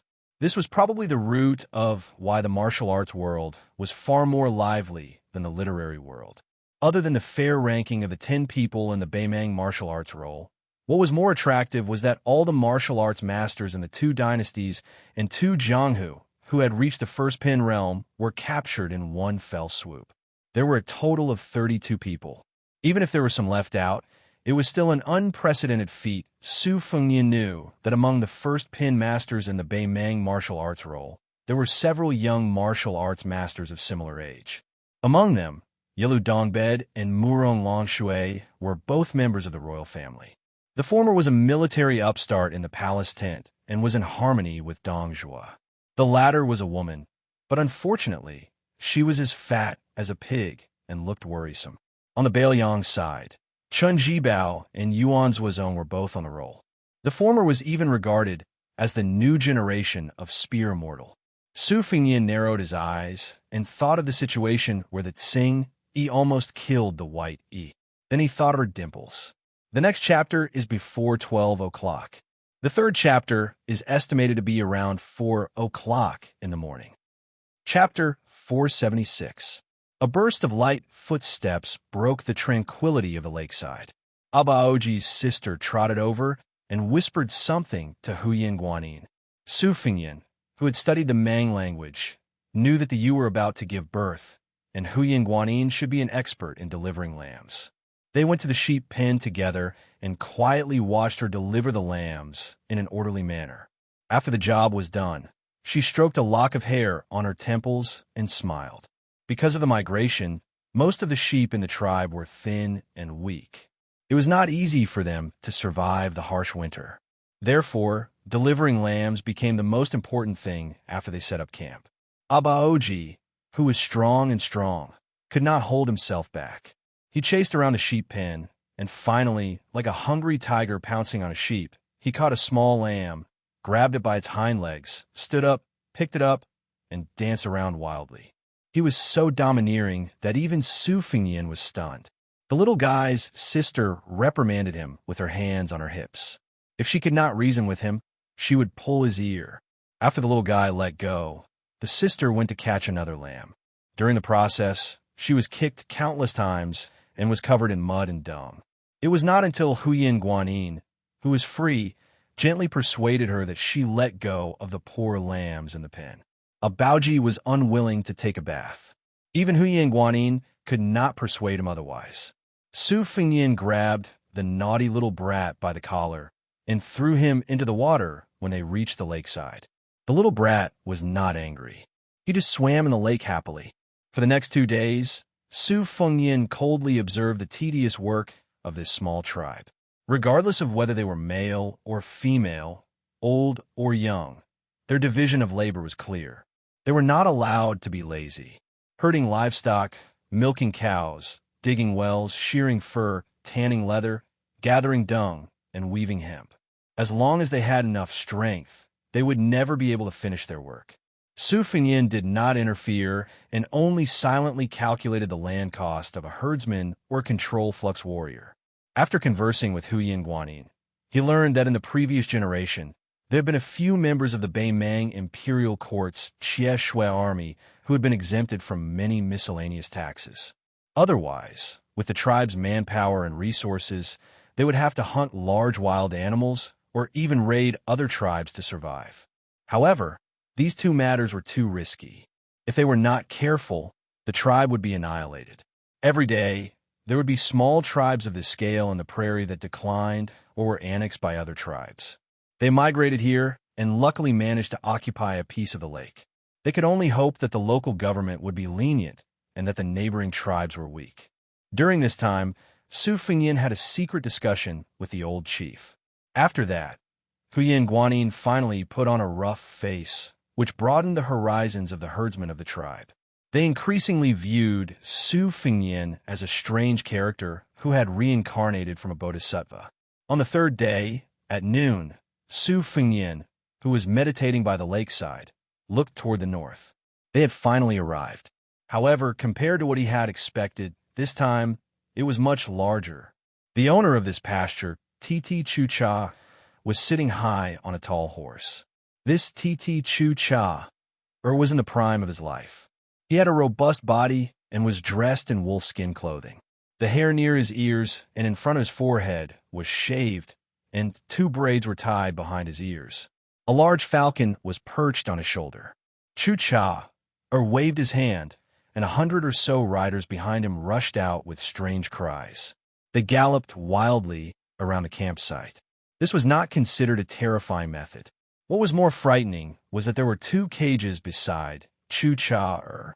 Each of the cages held a golden cheetah and a fierce tiger captured from the 2 Liao's side. The 2 fierce beasts that were originally curled up and dozing seemed to have smelled the scent of blood. They suddenly stood up in their cages and roared. Their sharp claws slammed against the iron bars as if they were about to devour someone.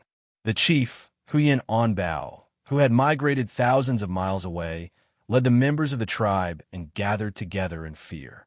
They did not bring any weapons and did not dare to show any signs of resistance. Migrating across the border was originally a wrong thing to do. If it was not for the fact that the tribe did not have any valuable treasures, Huyan Onbao would have personally gone to offer incense to this new Titi Chucha, who would control the life and death of the entire tribe in the future. Su Fengyan and Huyan Guanyin did not walk out of the tent. There was still an indignant Abaoji hiding beside them. He looked at the arrogant Titi Chucha's personal guard through the gap, but in the end his gaze stopped at the man who looked like a master and servant beside Titi Chucha. The young man was wearing a fox fur hat and had a sword at his waist.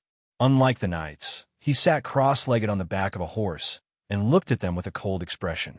The old man in the brocade robe had restrained his spirit, although Su Fengyan had restrained his prying gaze at the first moment. Perhaps because Huyan Guanyin had revealed some clues, the old man felt that something was amiss. He looked straight at them with a cold gaze. The cavalryman narrowed the encirclement, completely not giving Huyan Onbao a chance to get close to Titi Chucha. Every autumn, when the empress personally came to the Beimang Palace for a large-scale hunt, it was the same. However, it was even more spectacular. Just chasing the prey from the periphery required tens of thousands of soldiers and took 2 months. The soldiers were orderly and advanced slowly. The Imperial Xianxia army was in charge of supervising the troops. The formation followed the established route strictly. If there was a slight deviation, they would be dragged away and beaten. If the prey escaped the encirclement during this period, the decurion would be beheaded on the spot.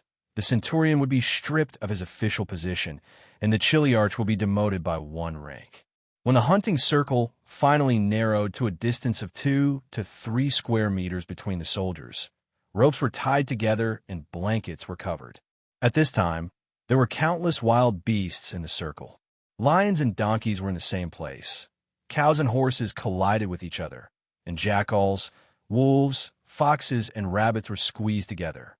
What followed next was a feast of slaughter where the rank of nobility would decrease in order to enter. Chucha gently shook her shoulders, and the great falcon flapped its wings and flew into the sky. Then this Titi Chucha smiled cruelly and clapped her hands.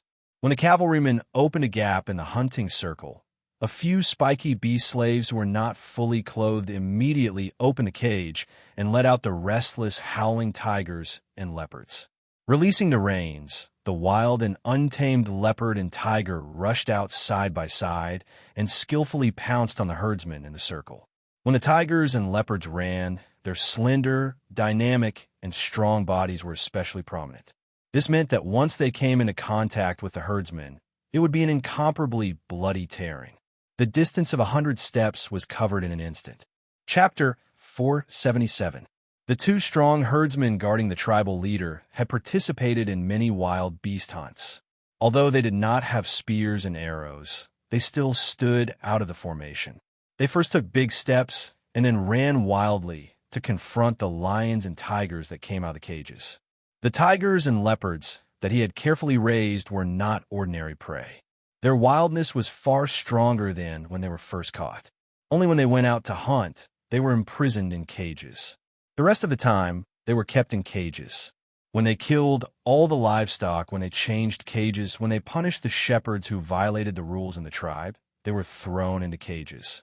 Even those horned experts with amazing strength could not withstand a few rounds of killing and biting of the tigers and leopards. For many years, only one person survived, and after that, one of his arms was bitten off. Almost at the same time, two herdsmen were pounced on by the agile tigers and leopards. Their necks were bitten and their intestines were cut open. The two beasts lowered their heads and gnawed at each other.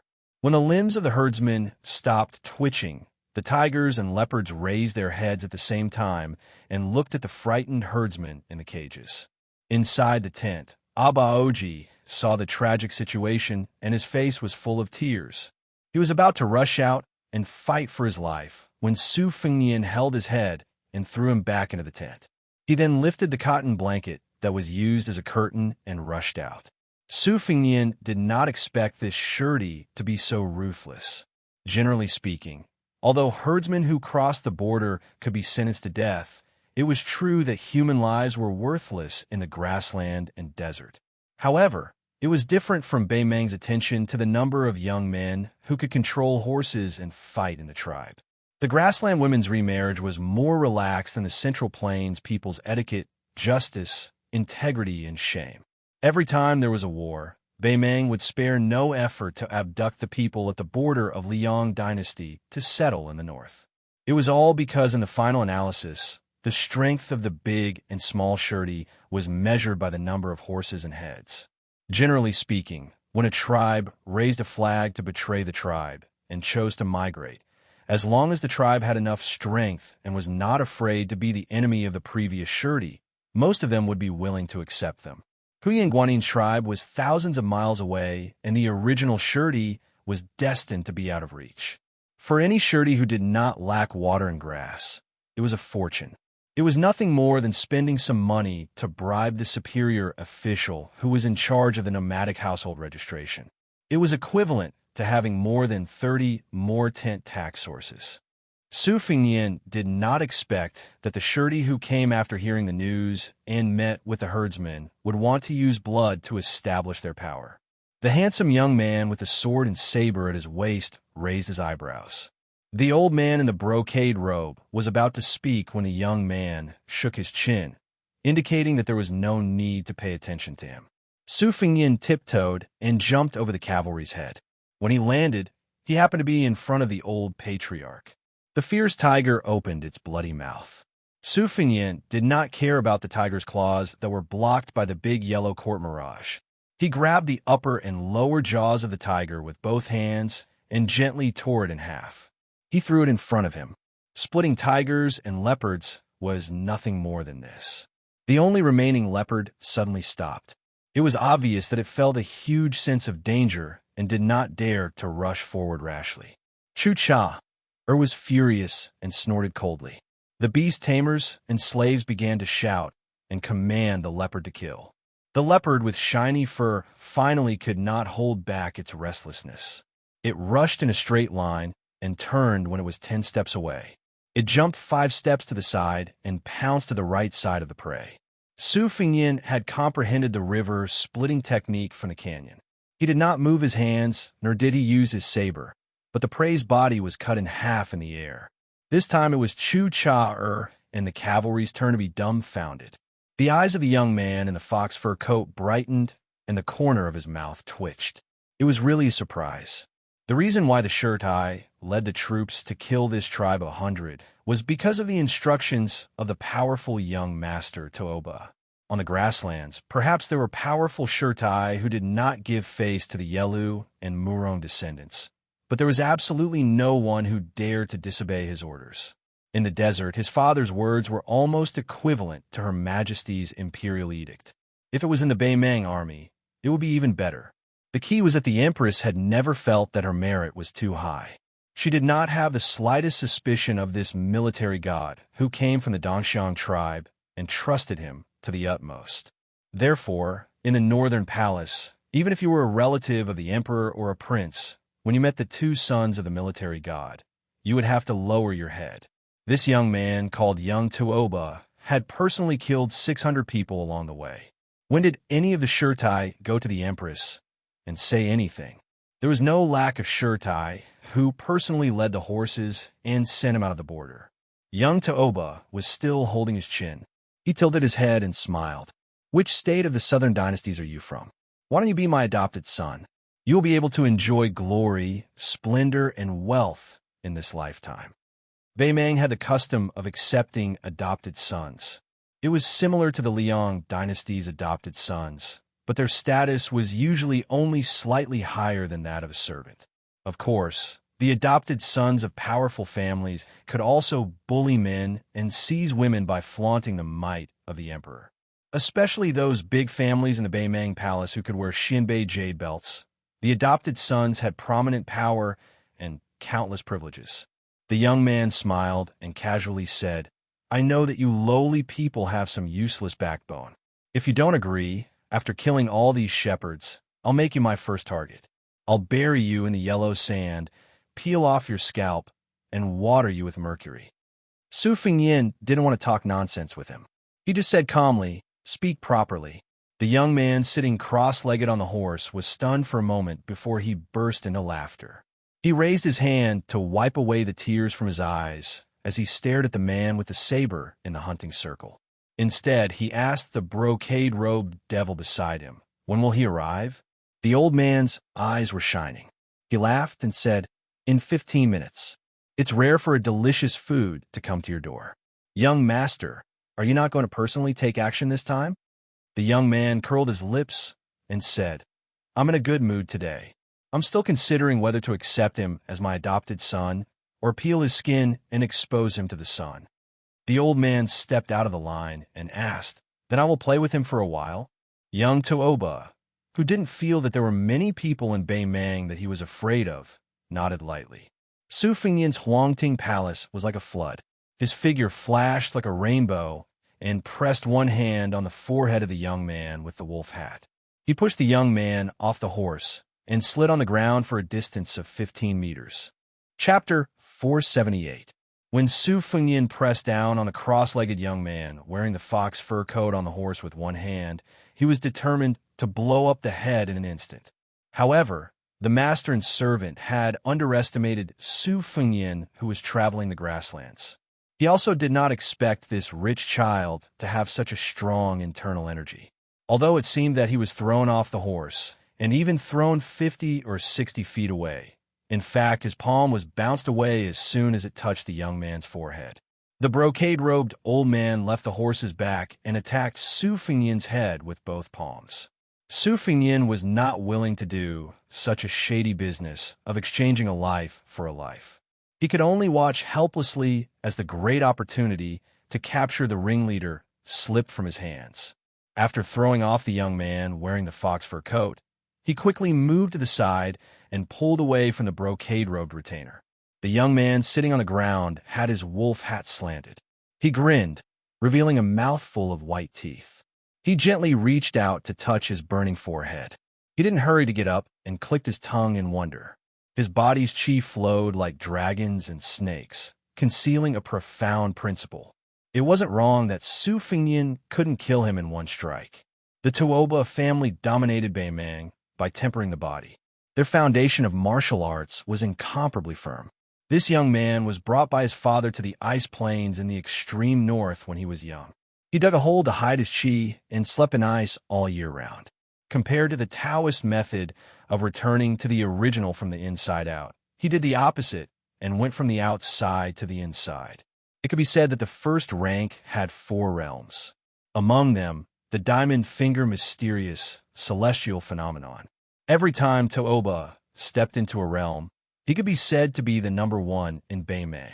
Like father, like son, this young man who claimed to be number 2 in Beimeng was also equally outstanding. Otherwise, he wouldn't have been called Little To'oba. Fortunately, he was able to control his impatience and didn't pull out his sword. After getting up, he patted his back and for the first time, raised his hand to signal the devil in brocade to not be calculative. He laughed and said, "Not bad, not bad. With your technique, you're not far from the first rank. If you still have strength left, it'll be amazing. Whether it's scheming or ability, you've opened my eyes. When did such a talented person appear in the Southern Dynasty? Which Jia clan's direct descendant are you? Tell me. I can't bear to skin you. Just treat it as a joke. Don't mind it." After the Empress of Beimeng came to the court, she exchanged and listened to the suggestions of the powerful officials in the north and south. According to the system of the Central Plains, she came up with a rough division of families. Apart from the 2 royal families, which are the first-class surnames, there were 10 families named A, which were known as the surnames Fufu and Zhuan. The 3 families in the Southern Dynasty were all ancient and powerful families in the aristocratic group in Longwan. These 3 families were the leaders who controlled the government of the Southern Dynasty. Little To'oba, who was wearing a wolf hat and fox fur coat, naturally thought that this hidden figure of the Southern Dynasty was a direct descendant of the 3 great clans. Including the 32 people of the first class from the 2 dynasties, there were 18 people on the list of Beimeng. This was enough to make the Liang dynasty, which boasted of its outstanding people, blush with shame. Fortunately, Wang Xianji and Dong Tai occupied 2 of the top 3 positions, which saved a lot of face. Apart from his father, the 4 gods and demons, Hong Jingyan, Luo Yang, and Murong Baoding, as well as the state preceptor, Immortal Qilin, the 5 great clans of Mount Tibbing Chess and Sword Music School had 6 positions. Apart from Luo Yang, whose position overlapped with Xieling's and the dead Xialing, 5 of the 8 notorious diabolism giants were on the list. Together with the 2 rising stars, Yilu Dongchuang and Murong Longshui, there were 18 people in total. The 6 celestial disciples of Immortal Qilin of the Tao sect were all at the bottleneck of the first class. Taoist Jinren often reached the first class and were only 1 step away from the first class. Little To'oba couldn't help but be curious about the man in front of him. He was only a few years older than him and was able to cross the threshold of the second class at such a young age. The second class was called the Master Realm. It wasn't like cabbages that could be planted in autumn and harvested in winter. His father once said that there were too many geniuses in the Liang dynasty who had the potential to reach the top. The current situation where Beimeng had the upper hand might not last long. Su Fengyan smiled. "It's just a small family, not worth mentioning." The young man in the fox fur coat nodded regretfully. He jumped up and gave little To'oba a taste of his own medicine. He suddenly pulled out his blade and chopped down. The blade was no different from a normal cavalry. However, when it was in his hand, it was shocking. The old man in the brocade robe had his hands in his sleeves. He looked like he was watching the battle with squinted eyes. However, his footsteps were light as little To'oba attacked. Su Fengyan took a few steps back. His left palm slapped on the handle of the spring thunderblade. He swung the blade backwards and drew an arc. After barely dodging the blade, he flicked his finger and the spring thunder turned around and left the battlefield. Almost instantly, Su Fengyan's body leaned back and dodged the second blade. Little To'oba also dodged the spring thunder that was behind him. He took a few steps forward and the third blade was raised. Su Fengyan's body returned to a standing position. He flicked his finger and the spring thunder continued to spin around. The scabbard and the blade clashed together. The young man in the fox fur coat laughed evilly. He held the blade with one hand and changed it to two. His strength increased explosively. He was used to seeing experts fight since he was young. Naturally, he had the ability to see things from a strategic perspective. He wanted to cut off this weird blade's chi pattern so that this fellow couldn't continue to act mysterious. Just when he was confident that he could cut off the chi pattern, Su Fengyan moved forward. He didn't care about the spring thunderblade. He passed by him and pushed his palm towards the young man's forehead. The young man in the fox fur coat didn't fight according to common sense. His hands didn't change the trajectory of the blade, nor did he reduce his strength. Instead of dodging, he swung his head forward. Su Fengyan's face was expressionless. He didn't touch the young man's forehead with his palm. Instead, he touched the young man's face.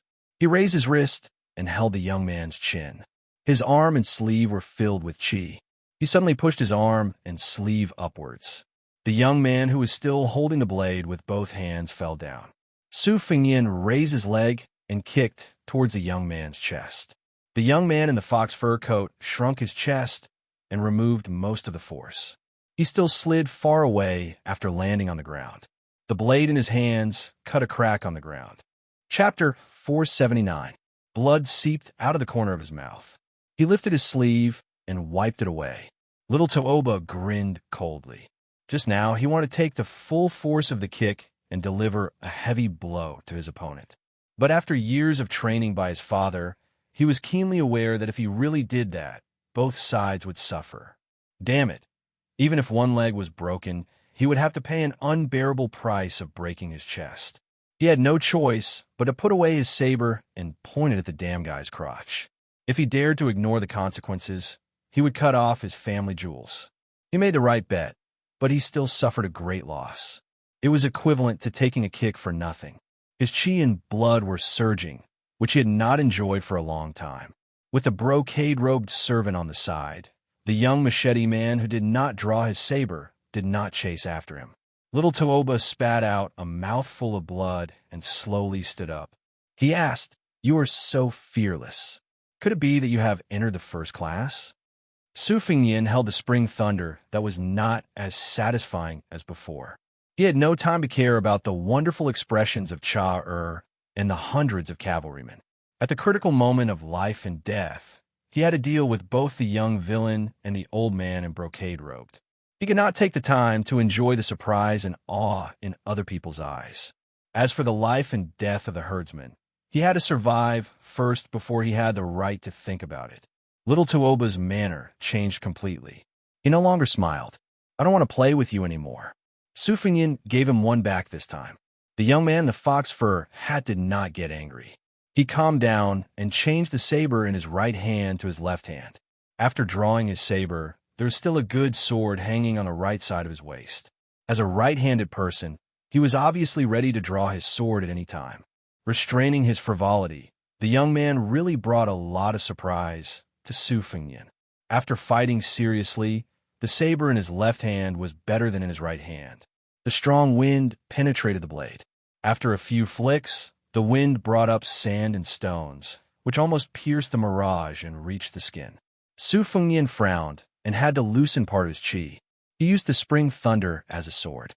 The sword aura rolled on the dragon wall. This move was secretly learned by the chess and sword music school and became a famous move. It was magnificent. Su Fengyan's body was like a fish. Although the spring thunder was out of his hand, he still controlled it. Su Fengyan's body avoided the sharp edge of the young man's saber, but the sword aura kept on increasing. It was the same move of Su Fengyan. Every time it passed, the sword aura grew bigger and bigger. It was like a snowball rolling. After 10 rounds of sword aura rolling on the dragon wall, Tao Qianji was crushed. At this moment, the young man's sword was rolling on the dragon wall countless times. Although the young man showed signs of defeat, he was always separated by a layer of window paper. Just when little Tooba thought that he had grasped the trick, the swimming fish style that Su Fengyan learned from the herd of wild bulls no longer retreated. Instead, he slid in front of little Tooba. He flicked away the spring thunder with one finger and grabbed the back of the saber with his left hand. When he was about to make a move, he could clearly see that the young man, who was less than 20 years old, was shocked. However, Su Fengyin did not beat him when he was down. Instead, he retreated without hesitation. As expected, little Tuoba, who was as good at acting as he was in martial arts, finally pulled out the famous Beimang sword and drew a ruthless crescent moon on Su Fengyin's chest. Su Fengyin exhaled quietly. His body gently touched the ground and floated backward. The ground suddenly exploded. It was really like a sudden clap of thunder rising from the ground. A giant python with a colorful crown on its head rushed out of the ground and bit at Su Fengyin's right foot that had landed on the ground. The old man in the brocade robe did not make a move. It was actually this beast that had sneaked out of the ground that launched the sneak attack. Su Fengyin did not follow his instinct to jump up and expose the flaws of the young man in the fox fur coat and the retainer in the brocade robe. Instead, he stomped down on the giant python's mouth that was full of sharp teeth. The sharp teeth cut through the mirage and slid down 2 bloody grooves on both sides of Su Fengyin's calf. At the same time, Su Fengyin took advantage of the opportunity to stomp the head back into the ground. Su Fengyin succeeded in stomping down, suppressing the intense pain and numbness on his calf.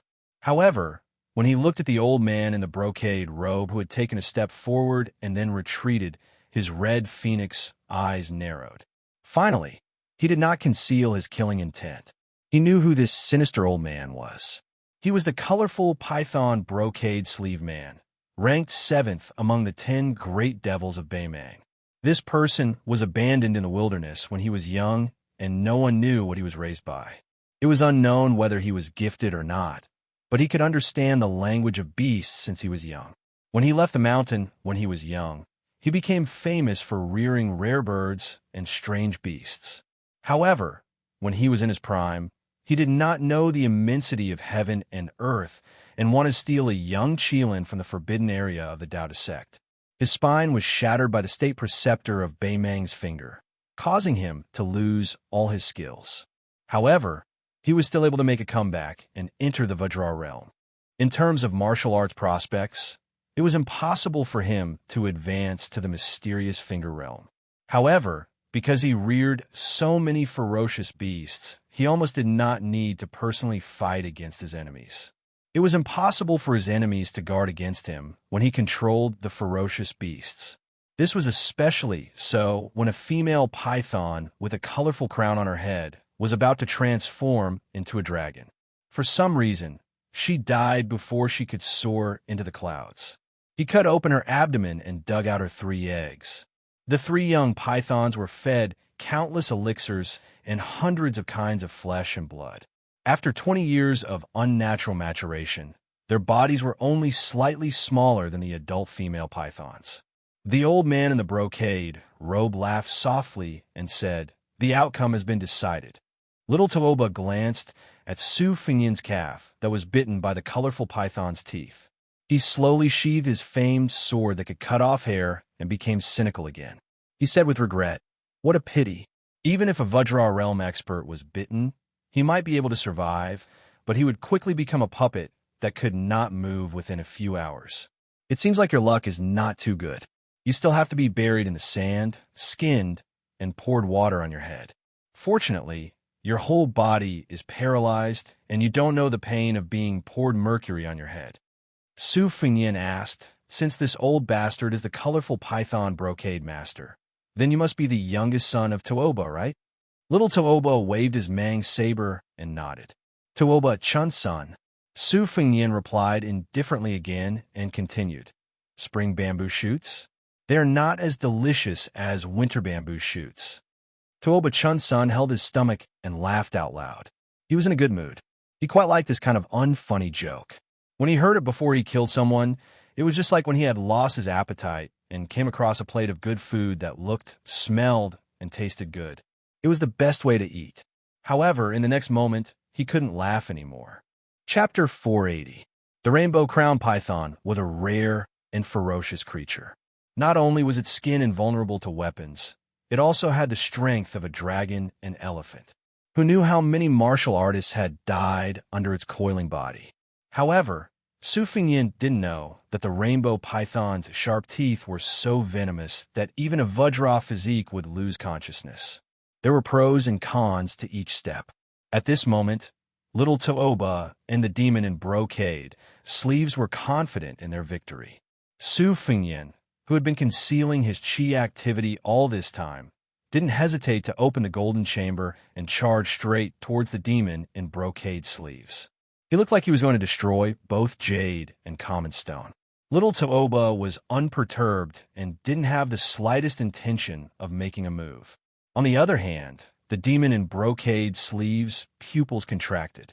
The soil beneath his feet exploded and the rainbow python broke out of the ground once again.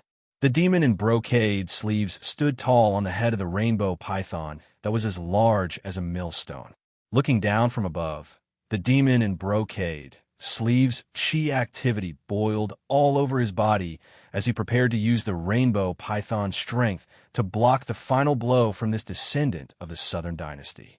After taking 5 steps, Su Fengyan suddenly stopped and staggered. The demon in brocade sleeves relaxed and sneered. The rainbow python had swallowed countless poisons, and the miasma it spat out could make an ordinary person faint and die. Even if you were a Vajra realm expert, if you were cut by its sharp teeth and the poison seeped into your meridians, the more you circulated your qi activity, the deeper the poison would go into your acupoints and bones. Su Fengyan only paused for a moment, which should have been an obvious sign of exhaustion. The old man in brocade robes relaxed a little at the same time. Little Tooba, who had superb acting skills, shouted a warning for no reason.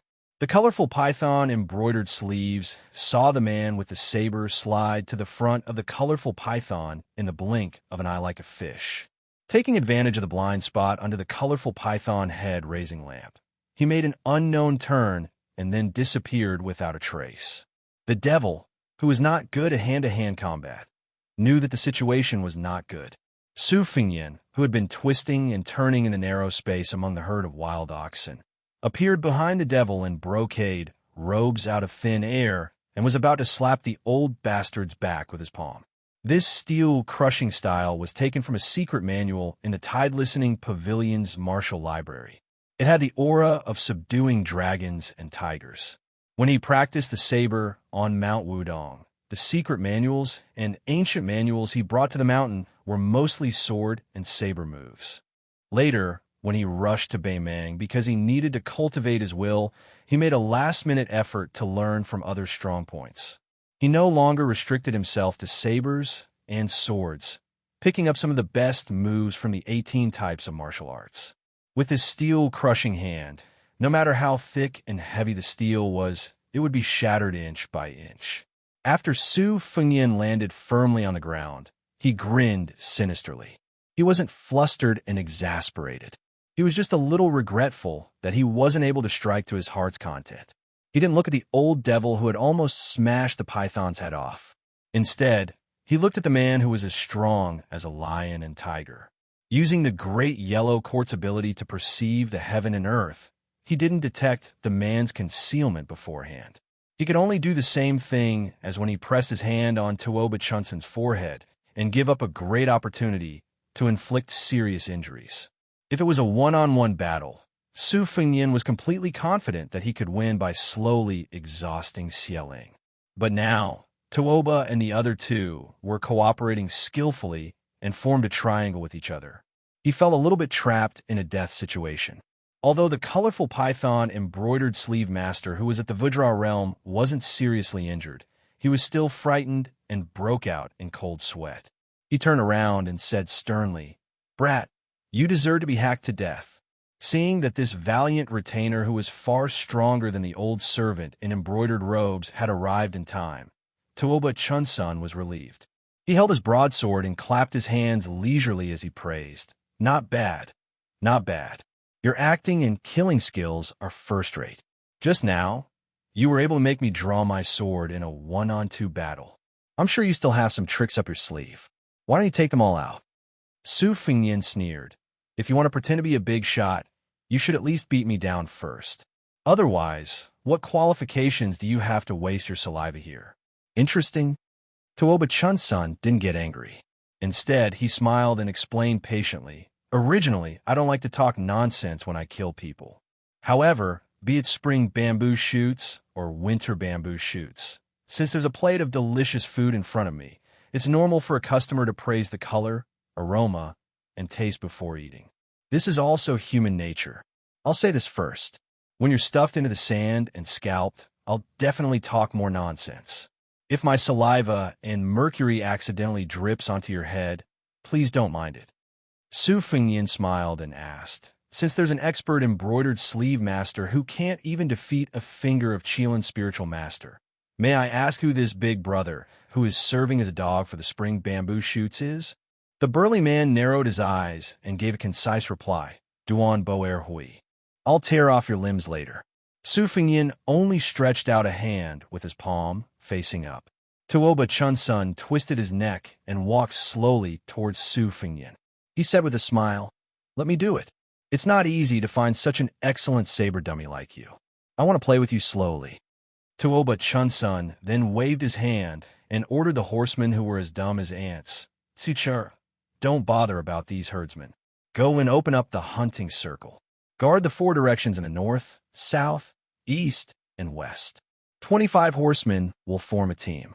If this young master is lucky enough to escape from the circle, it doesn't matter if you use your war horses to ram him or use your lives to fill the gap. Tsucha was really afraid that young Master Tuoba would ask him to lead the horsemen to engage in a suicidal battle. Since it was just a hunting trip, it wasn't a difficult task. Immediately, he led 100 horsemen and wandered 200 paces away. Tuoba Chunsun, the devil in embroidered robe, and Duan Bo Air all returned.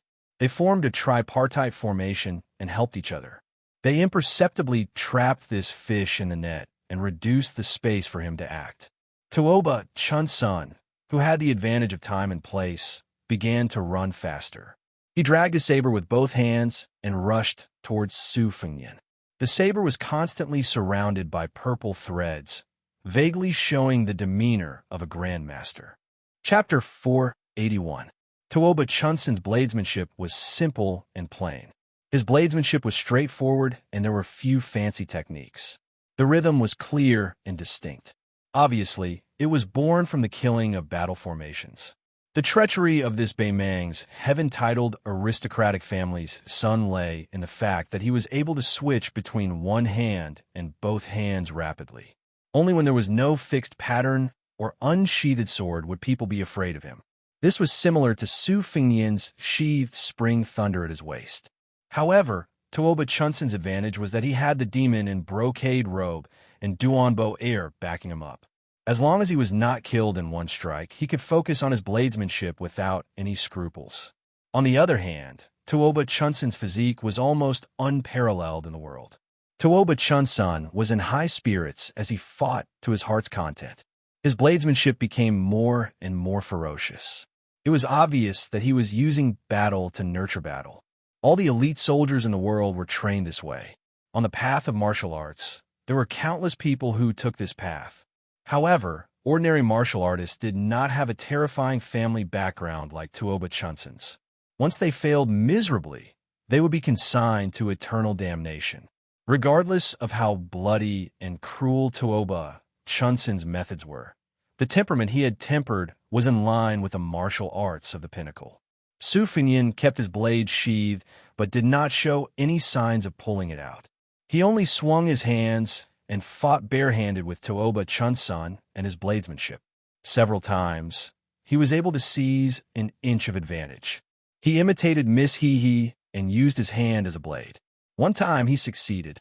Just as he was about to blast this Beimang general's chi to pieces with stacked thunder, he was suddenly knocked away by the colorful python. This time he was quick-witted. His left hand cleverly moved the spring thunder at his waist. The short blade circled around his body and bounced to the side of Tuoba Chunsun's waist. Then he was slapped on the face by Tuoba Chunsun, sending Tuoba Chunsun flying. Just as he was about to give chase and beat him while he was down, he was entangled by Duan Bo Air, who was proficient in close combat, allowing Tuoba Chunsun to recover his momentum. Tuoba Chunsun looked at the young man who was not at a disadvantage in close combat with Duan Bo Air. He took a deep breath and stabilized his breathing. He smiled and said, "Fun, fun, fun." Duan Boer was ranked 6th among the top 10 of Beimang's Devil Dao. He was different from the colorful python embroidered sleeve man who relied on external forces and the female zither player who used music to bewitch him.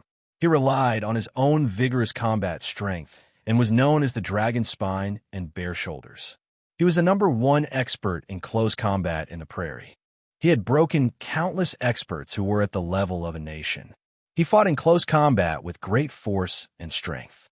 His fist aura was like a thunderclap as he dodged and shifted. His moves were not inferior to Su Fengyan's swimming fish style. If it wasn't for the fact that Tuoba Chunsun had a weapon to distance himself from such a troublesome person, it would be impossible to deal with him. Tuoba Chunsun quietly adjusted his breathing and was not in a hurry to enter the battlefield to practice his saber. He was curious why this young man with a saber would rather engage in close combat with Duan Bo Air than draw his saber. With this person's mystical ability to control the saber away from his hand and the boundless sword aura that was like a surging river, it would be easier for him to draw his saber. When Tuoba Chunsun saw this fellow and Duan Bo Air punching each other's chests and taking a few steps back, he confirmed that this person was indeed in the Vajra realm. He let out a mouthful of turbid air and waved his saber. He laughed heartily and said, "Although I don't know how your Vajra realm can suppress the python's poison temporarily, I don't believe that you can exhaust the 3 of us by taking turns." Although Duan Bo Air was forced back by a punch, his expression remained normal. He was a little surprised by this young man's inner strength and patience. He silently withdrew from the battlefield and left it for the young master to practice his saber. Su Fengyan stretched out his thumb and wiped away the trace of blood at the corner of his mouth.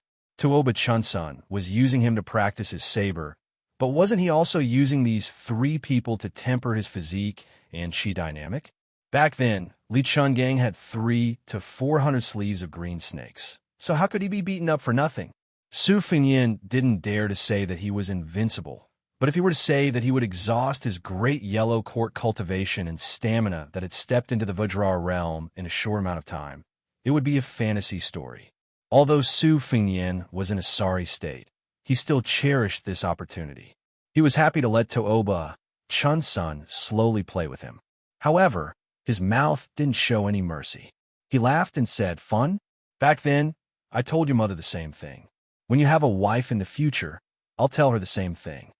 The devil in brocade robe opened his mouth slightly and was stunned by what he said. He was really reckless.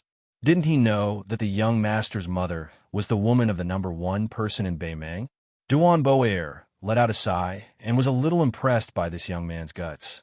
He could still be so stubborn even when he was on the brink of death. Tuoba Chunsun had an indifferent expression as he walked into the battlefield with his saber. However, his right hand was on the hilt of his sword as he said slowly, "Since you want to die, I'll satisfy you. Let me ask you one last question. Why is your Vajra realm different from my 2 retainers?" Su Fengyan responded with a sneer and raised his hand to shake Kunlun. Tuoba Chunsun was ignored by this fellow time and time again. He was at a disadvantage and twitched his mouth. The old man in brocade robe and Duan Boer raised their voices at the same time. They knew that the young master's good temper was gone and that he was about to start the massacre. A colorful python leaped out of the ground 10 steps in front of Su Fengyan and pounced toward him. Behind him, a huge python with a huge body that created a ditch in the grassland slid toward his back. Su Fengyan didn't care about the colorful python's sneak attack. He raised his hands and pressed them down. Kunlun could be shaken, so why would he be afraid of an evil creature that wasn't even a dragon yet? The colorful python that was pouncing toward him was twisted by his hands and slammed into it with his shoulder. When it landed on the ground, it created a huge pit. The colorful python shook its head and was severely injured. Behind him, layers of rivers were broken. 5 to 6 blood grooves appeared on the colorful python's body that was 30 feet long. It bounced into the air and struggled to its heart's content. When it landed on the ground, it was on the verge of death. The old devil in brocade robe's eyes were cold. The attacks of his 2 beloved colorful pythons were blocked as expected. Seeing that Duan Boer had closed in on him in an instant, the old devil sneered in his heart. Su Fengyan's single breath shook Kunlun and river-severing 6, and this was already his limit. After being punched in the chest by Duan Boer, the chi leaked out and formed a mirage. It was originally floating and swaying, and could not be said to be invulnerable. However, it was also broken by this brawny man who was ranked 6th among the Devil Path in terms of martial prowess. Due to the fist aura, not only did Su Fengyan's hair not flutter backward, it was pulled forward in reverse. After being smashed by the fist aura, his feet could no longer take root, and his body floated backward. Tuoba Chunsun, who had been running all the way, pulled out his sword for the second time. Strands of purple chi appeared on the blade's edge, and in an instant, it was as thick as a finger. The sword chi was a level stronger than before, and the blade slashed out an oblique cross in the air. Su Fengyan raised his arms to block. His sleeves were cut open and fresh blood flowed out. Tuoba Chunsun didn't show mercy after gaining the upper hand. With the blade and sword in his hand, he was dazzling like a bouquet of flowers. When the two finally stood in the flying dust, Tuoba Chunsun knocked his blade and sword against each other, shaking off a few drops of scarlet blood. Su Fengyan's hair was disheveled. He had a purple mark between his eyebrows, as if he had opened the heavenly eye. He reached out and grabbed a strand of hair that had been cut off along with his headscarf in the air. He tied it into a knot and tied it into a headscarf. Chapter 482. Regardless of Tuoba Chunsun's family background or his outstanding talent, he always had the conceit of wanting the world to revolve around him. He was used to seeing people bow down to him, but when he saw this scholar of the Southern Dynasty silently tying his hair, he still couldn't suppress his fear and a burst of unprecedented jealousy. Although Tuoba Chunsun had an extreme personality that was tyrannical and bloodthirsty, his brain wasn't bad. Otherwise, he wouldn't have let Chu Cha hunt in the periphery even though he had the upper hand. He was afraid that this fish would slip through the net and escape. At this moment, as he gritted his teeth, he took 2 steps back and gently put his sword and saber back into the sheath. He said coldly, "Duanbwa Erwi, you must make this kid draw his saber." The demon in brocade robe knew that once Duanbwa Erwi, who was good at close combat, went all out, there would be nothing for him to do. He walked to a colorful python pet and squatted down. He took out a porcelain bottle that contained several kinds of rare venomous insects and poured them all into the mouth of the giant python that was severely injured by Duanbwa Erwi. He then turned to look at the youth with the saber. It had been a long time since he had seen someone with such hatred. Moreover, this fellow was so young. He was like an old man in his 60s lying on the bed who envied those vigorous young men. He couldn't bear to see the young geniuses who were far ahead in the martial Tao. This time, under his intentional or unintentional guidance, he had harmed a few young experts who should have had boundless prospects. Other than dying under Tuoba Chunsun's hands, some became food in the colorful python stomachs. There were also some whose limbs were torn apart by Duanbwa Erwi's brute strength. None of them were spared. Today, this unfortunate youth who had become a hunting target would have an even more miserable ending. Since Duanbwa Erwi was known as the Dragon Spine and Bare Arms, his limbs, knees, and shoulders were all lethal weapons. Now that he had received the young master's order, he no longer concealed himself. This burly man originally had a leopard's head and round eyes. After he revealed his ferocious appearance, experts would know that his killing intent had been aroused. His hair was the tip of his blood, and his fingers were the tip of his tendons, which could cut iron like mud. Duanbwa Erwi's blood circulation and chi circulation had reached their peak. The domineering aura of a Vajra realm martial artist was on full display. Chi flowed from his tendons to his limbs. Every time he took a step, the grass would sink. His punches had no pattern. Su Fengyan's Fata Morgana, which he had constructed using the yellow court, was like a bronze mirror that had been smashed by an iron hammer. Although it rose layer by layer like tidewater, it was still shattered layer by layer. His arms were already injured by Tuoba Chunsun's saber and sword. As he blocked the attack, his long robe was dyed red with blood. Duan Boer turned around with a sinister smile and shouted angrily. His fist moved in a straight line, rudely breaking up the young saberman's skillful hand, and then he took a big step forward and rammed his shoulder into the saberman. Su Fengnian pressed both of his hands on his shoulders. 4 taels to 1,000 Jin, but he also diverted the force and did not lose the momentum. One person charged forward, the other slid backward. Dust rose from all directions. With every step Duan Boer took, the ground trembled. Looking at the cold face in front of him, he used his shoulder to push his elbow, and his elbow to push his hand. The strength of the dragon and tiger penetrated his muscles and bones like iron hooks. He punched his chest, and his internal energy poured out. With a bang, the young man was blown away by the punch. His body did not fall back in a straight line, but after his feet left the ground, he slid in a full half arc in the air before landing on the ground. His feet were like a dragonfly skimming the surface of the water, indescribably elegant. However, Duan Boer was proficient in martial arts and killing. How would he give the young man a chance to catch his breath and climb up the tower? Taking advantage of the slight stagnation caused by the force of the arc, he calculated the right place to land and rushed forward like a wild horse galloping through a ditch. When he got close, his feet sank into the mud.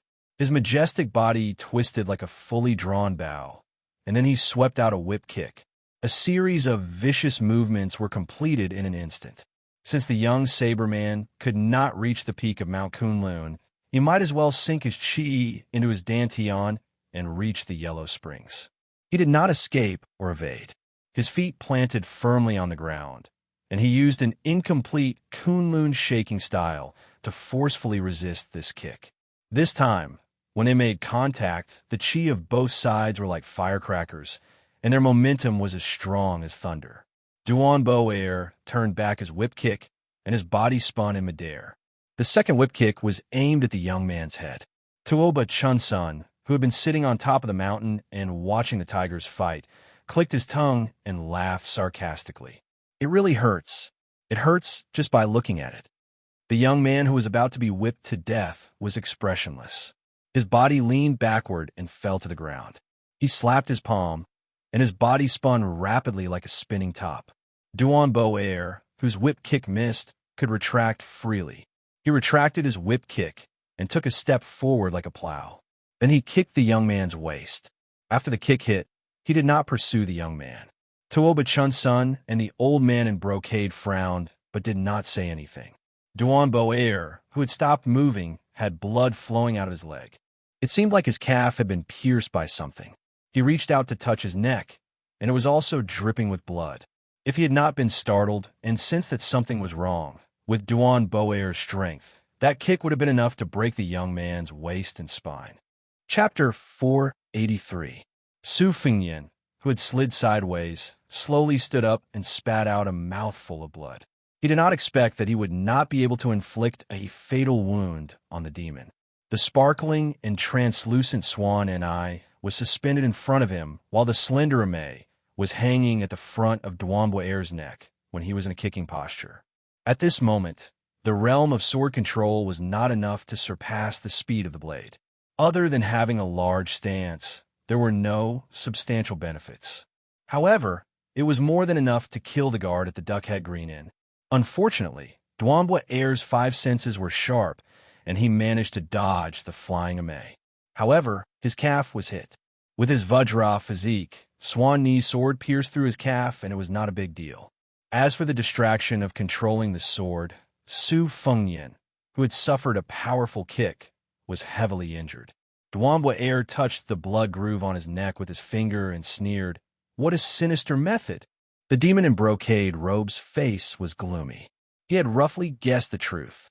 He thought that the word sinister was not enough to describe this young man's ability to prick people's wrists.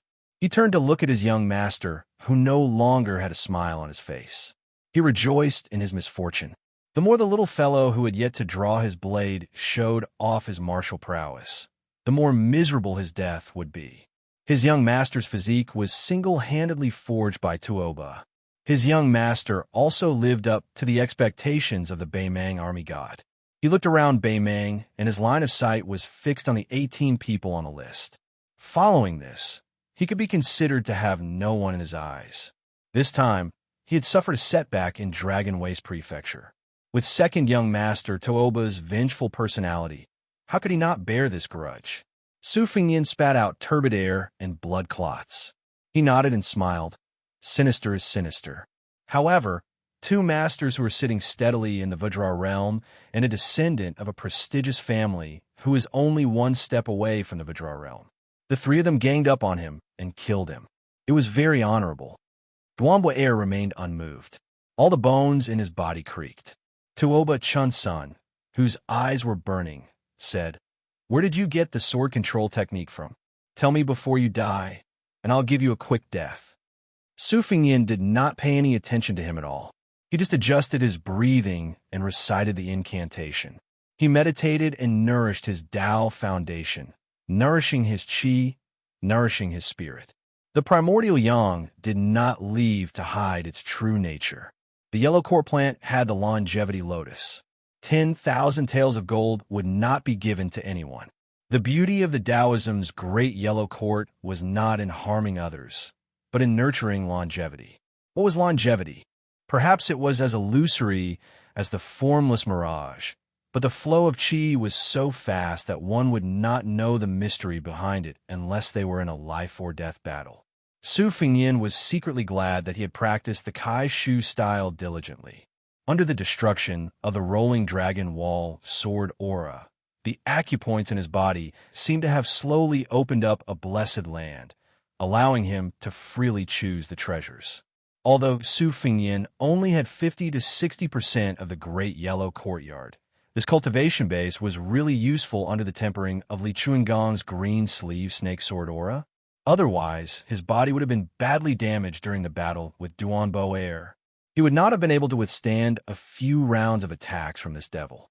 Tuoba Chun-sun asked curiously, "You've even used this sword control technique that seems to be from the Wu family sword tomb. Other than puffing yourself up at your own cost, you haven't pulled out your blade. Do you have any other tricks up your sleeve?" Tuoba Chun-sun probably knew that this cold-faced, arrogant fellow would not answer. He answered his own question. "I know. You must have more than one sword control technique. How many more do you have? 2, 3, 4? Su Fengyin laughed. "I do have a few flying swords." Tuoba Chun-sun laughed as well. Duanbo Air Hui continue. Duanbo Air Hui obeyed the order to continue the fight. The momentum of his fist did not decrease, but he paid more attention to dealing with the treacherous flying sword. To Beimeng, the earth-shattering 9 swords that broke 10,000 riders 200 years ago was deeply imprinted in the hearts of all martial artists. Therefore, he did not dare to underestimate the swordsmen of the Wu family. The sword tomb had been quiet for 200 years. The Jianghu of the Liang dynasty was no longer afraid of the Wu family who used all the sword moves in the world. On the contrary, it was Beimeng who still remembered it in his heart. It was indeed a great irony. Duanbo Air Hui was afraid of the elusive flying sword, so he had been carefully probing. Although he was distracted, it did not mean that his punches and kicks were not fierce enough. From the beginning to the end, he still had the advantage of suppressing his opponent with brute force. The black silk now was like a woman's love, knotted with 1,000 threads. Su Fengyin did not understand the 7th page of the Saber Manual. Now that he had to try to understand it, he naturally could not understand it. When he fought with Duanbo Air Hui, he was just trying to make a Hail Mary effort. He hung the flying sword on the nodes of the black silk, not according to the Saber Manual's embryonic form, and constantly used it as a trap. Tuoba Chun-sun watched patiently from the side and counted the number of flying swords. Excluding the first 2, there should be 4 more. He clicked his tongue and asked, Hey, there are already 6 swords. Have you emptied your treasury?" Su Fengyin said calmly, "Seems like there's no more left." Soon after, the 7th dawn dew appeared in the sky. Even the strong-willed Duanbo Air Hui, who was an ambitious and ruthless person of the demonic path, had the urge to curse. The dawn dew and the 6 flying swords formed a black silk knot. It was like a heavenly net that enveloped Duanbo Air Hui, greatly limiting the power of this demon. Tuoba Chunsun sneered, "Give me another one if you can." As soon as Su Fengyin said, "There's really no more left this time," he rewarded Duanbua Erhui with a freshly made flying sword. Duanbua Erhui was finally enraged. The flying swords left bloody wounds on this demonic path magnate's body. However, Su Fengyin was also punched and kicked several times. Every time he was hit, he would be like a kite with a broken string. When the 8th Peach Blossom Sword appeared, Duanbua Erhui, whose eyes were bloodshot from all the killing, punched the young man's chest. He ignored the wounds on his body and rushed forward, tearing apart the net. The kite seemed to be drifting. However, intentionally or otherwise, it borrowed the momentum and quickly drifted toward Tuoba Chunsun. Duanbua Erhui shouted, "Young master, be careful." The old man in the brocade robe controlled a colorful python to crash into the young swordsman who refused to give up. Tuoba Chunsun's hands swiftly grabbed the hilt of his sword and saber. Su Fengyin's body rose a few feet in the air. He stepped on the colorful python's head and suddenly pointed. Unexpectedly, he did not assassinate Tuoba Chunsun. Instead, he turned toward the demon in the brocade robe. He headed north. The spring thunder finally exploded. "I have a saber." An incomparably resplendent stream of light swept across the sky. It was green with hints of purple. "Li Chungang has 2 sleeves. I have 1 sleeve. 1 sleeve of Azure Dragon." The stream of light swept past. The old man in the brocade robe slowly lowered his head. His body was cut in half at the waist. Chapter 484. The robe was cut in half at the waist. The robe was cut in half by the sleeve blade. It was the robe of a devil path magnate that had lived for 60 years. When the light swept out, Tuoba Chunsun squinted his eyes subconsciously, just like an ordinary person looking up at the sun. When this little Tuoba, who had been living a smooth life, opened his eyes, he only saw a corpse that had been cut in half at the waist and the damned young man who had finally pulled out his saber. He did not know when the short saber had returned to its scabbard.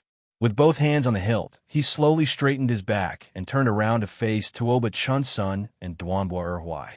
Tuoba Chunsun remained motionless like a mountain. He weighed the pros and cons in his heart.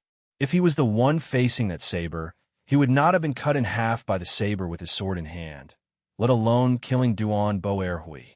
This was probably the shrewdness of this young man with mixed martial arts. After he knocked him down from his horse, he knew that it would not work to capture the leader of the bandits.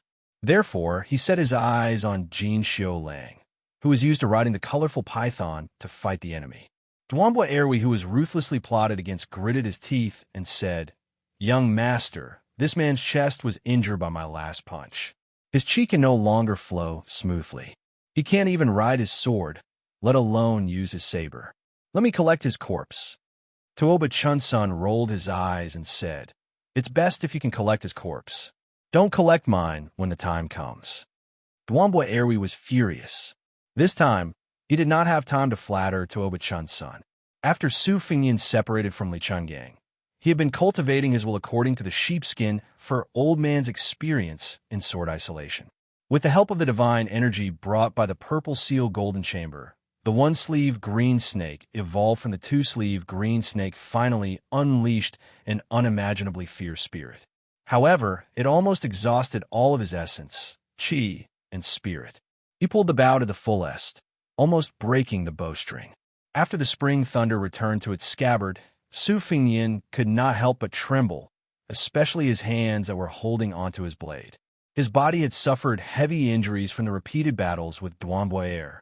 His last punch had even caused him to bleed from his 7 orifices. It was just that he had forcefully suppressed it a moment ago, but now it was slowly flowing out. His face was covered in blood. In fact, when he first met Tuoba Chunsun and the colorful python man in silk sleeves, Su Fengyin was not afraid to fight, nor did he want to run. Tuoba Chunsun wanted to use battle to nurture battle and use him as a blade dummy. How could he not have such thoughts? However, man proposes, God disposes. With the addition of Duanbua Er, he sank deep into the mud, and it was difficult to escape. It was the first time that Su Fengyin heard about old, godly swordsmen nurturing the sword will. since the sword could only be unsheathed when it was required to kill with one strike. Otherwise, the sword would be damaged. Wouldn't that make him look like a bully? Should he use this sword when facing an opponent whose realm was higher than his? If it was not suitable for him to unsheathe, how is it different from learning the dragon-slaying technique when there were no dragons in the world? However, Li Chungang kept him in suspense and did not give him an answer. He only said that he knew the 5 sacred mountains before going to the mountains. Su Fengyin entered the empty realm of the canyon again. At this moment, the spring thunder no longer rumbled. Su Fengyin slowly closed his eyes. Layers upon layers of jadeite, the sword will and the saber were all the same. Within the sheath of the small world, the spring thunder was full of vitality. The spring thunder that came out of its body scattered across the heaven and earth. It was as if it was rushing to the sea and then back again. It even went against the current and climbed up steadily. The line between life and death brought about great enlightenment. This was a clarity that could not be brought about by reading thousands of secret manuals in the martial arts library. It was like seeing the light with one's own eyes. This was the so-called lowering one's head and climbing the mountain for 60 years. Only then did one know that there was a lamp on the summit of Mount Kunlun. Tuoba Chunsun did not dare to take the risk easily. A plan came to his mind. He looked at Chu Cha-er, who was as cheap as an ant in his eyes. He waved at the horsemen who were already scared out of their wits and said with a smile, "Go, distribute 20 sabers to the herdsmen. Tell them that if they want to live, they have to hack this young man to death. Whether they can hack him to death or not, as long as they raise their sabers, I, Tuoba Chunsun, promise to give them 1,000 taels of gold and 10,000 cows and sheep." Chu Cha-er's martial arts were mediocre. He only knew that the machete man was not to be trifled with. However, it was easy for him to crush a soft persimmon. He led the 20 horsemen forward and came to the herdsmen. He threw down the 20 sabers and said gloomily, "Did you hear clearly? Our Baimang god of war's young master said that as long as you raise your sabers at the thief who fled into our territory from the southern dynasty, you will be rewarded with 1,000 taels of gold, 10,000 cows and sheep. Moreover, I, the king eagle of this grassland, Chu Cha, also promise you that this lake and this pasture will be given to you. If you don't know what's good for you." Chu Cha did not dare to take the initiative. He quickly and carefully turned his head to look at Tuoba Chunsun. The latter made a gesture of cutting his throat with a saber. Chu Cha, who received the instruction, immediately changed his expression and said sternly, "It's death." Tuoba's youngest son, Hu Yinbao's heart was as dead as ashes. He saw a young herdsman moving to pick up the saber. He glared at him and said angrily, "How dare you?" Chapter 485. The herdsman only paused for a moment. When he saw his fellow tribesmen walking out of the formation, he no longer hesitated. He silently picked up the machetes with clear edges. The herdsmen's wives and children also turned their heads away, not wanting to see this scene. A Baoji rushed out of the tent and spread out his hands between the cavalry and the herdsmen with machetes. His young face was full of tears. The old chief closed his eyes, and tears flowed down his face. One old and one young, 2 faces. In a moment of life and death, they were of no help. Huyen Guanyin ran to a Baoji and hugged him. He rolled to the side and avoided the furious Char. As a shady, he was the unquestionable ruler of this grassland. His ferocity soared. Even if he, an eagle, was only a chicken in the eyes of the Tuoba family, he was not someone the herdsman could go against. He pulled out a long and forged machete and slashed down viciously. Huyen Guanyin's arm was cut so deep that the bone could be seen. Su Fengyin opened his eyes and bent down. The spring thunder spun in his hand. His back was facing the herdsman with machetes. His state of mind was as calm as an ancient well. He had seen too many ugly people and was not surprised. Moreover, for the sake of the tribe and the lives of his loved ones, it was reasonable for him to raise his machete or refuse. He held the spring thunder in one hand and raised his arm with the other. Suddenly, the river behind him broke and a gully appeared. The herdsman's charging formation showed a timid commotion and stagnation. Looking from afar, they could only see dust flying. After all, it was not as shocking as seeing it with their own eyes. The reason why they raised their machetes was not only because they were afraid of the Tooba family's reputation, but also because they were lucky that this young scholar had a bodhisattva's heart. However, after the grassland split, it seemed to draw a line between life and death. If they crossed it, they would also die. Thus, their lucky mentality was swept away and their courage weakened. Su Fengnian stared at Tooba Chun's son. He stretched out his hand and smoothed out the creases on his chest that were soaked in blood. He smiled and said, "Without the colorful python man holding you back, it won't be easy to stop me again. Why don't you and I hunt each other?" Tooba Chun's son let out a wild laugh, which made his handsome face twist a little. Pointing at Su Fengnian, he said, "There's a saying in the Central Plains that goes like this. An arrow at the end of its flight cannot pierce through the silk cloth, and an arrow at the end of its flight cannot float a goose feather. You think you can negotiate with me with your half-dead appearance? Do you feel pain in your lungs when you breathe? Do you think Duan Bo or his punch was embroidery?" Su Fengnian said, "How many times can I ride my sword? Have you guessed it before? Similarly, since there was a first strike, why couldn't there be a second or third strike? It's not like I can't drag another one down with me. Killing Duan Bo, who is ranked 6th among the evil sects, doesn't seem to be as profitable as killing the youngest son of the war god." Tooba Chun's son stretched out a finger and shook it a few times. He smiled confidently and said, "Don't try to scare me. It's useless. I grew up being beaten and scolded by this Tooba you keep talking about. I'm not scared. I know a little about your temperament. If you can kill someone, you won't talk nonsense. Now that you're talking too much, it proves that you have exhausted all your tricks. TSK, exhausted all your tricks. That's a good saying. Since you are a descendant of the Southern Dynasty Zhuoran family, you should know what I mean, right? Or should I say, you are starting to scheme in the dark again? I'll wait and see. Duan Bo do it. You can have his limbs, and I'll have his head." Tooba Chun's son narrowed his eyes and said, "I didn't know it before, but after meeting you, I realized that you know some of the famous words in the books. Nagging and nagging will make you seem more emotional when you kill someone." Su Fengnian faced Duan Bo and exhaled gently. A ray of golden light rushed out of his sleeve. Tooba Chun's son giggled and said, "Child's play. Your sword-controlling killing technique is worlds apart from the sword aura of one of my father's defeated opponents, the chess and sword music school." He had a frivolous expression on his face, but his eyes were cold. This flying sword that had never shown itself in the world was far superior to the 8 flying swords that were hovering in the air in terms of sword aura and speed. It was the golden strands that had formed half of the sword embryo.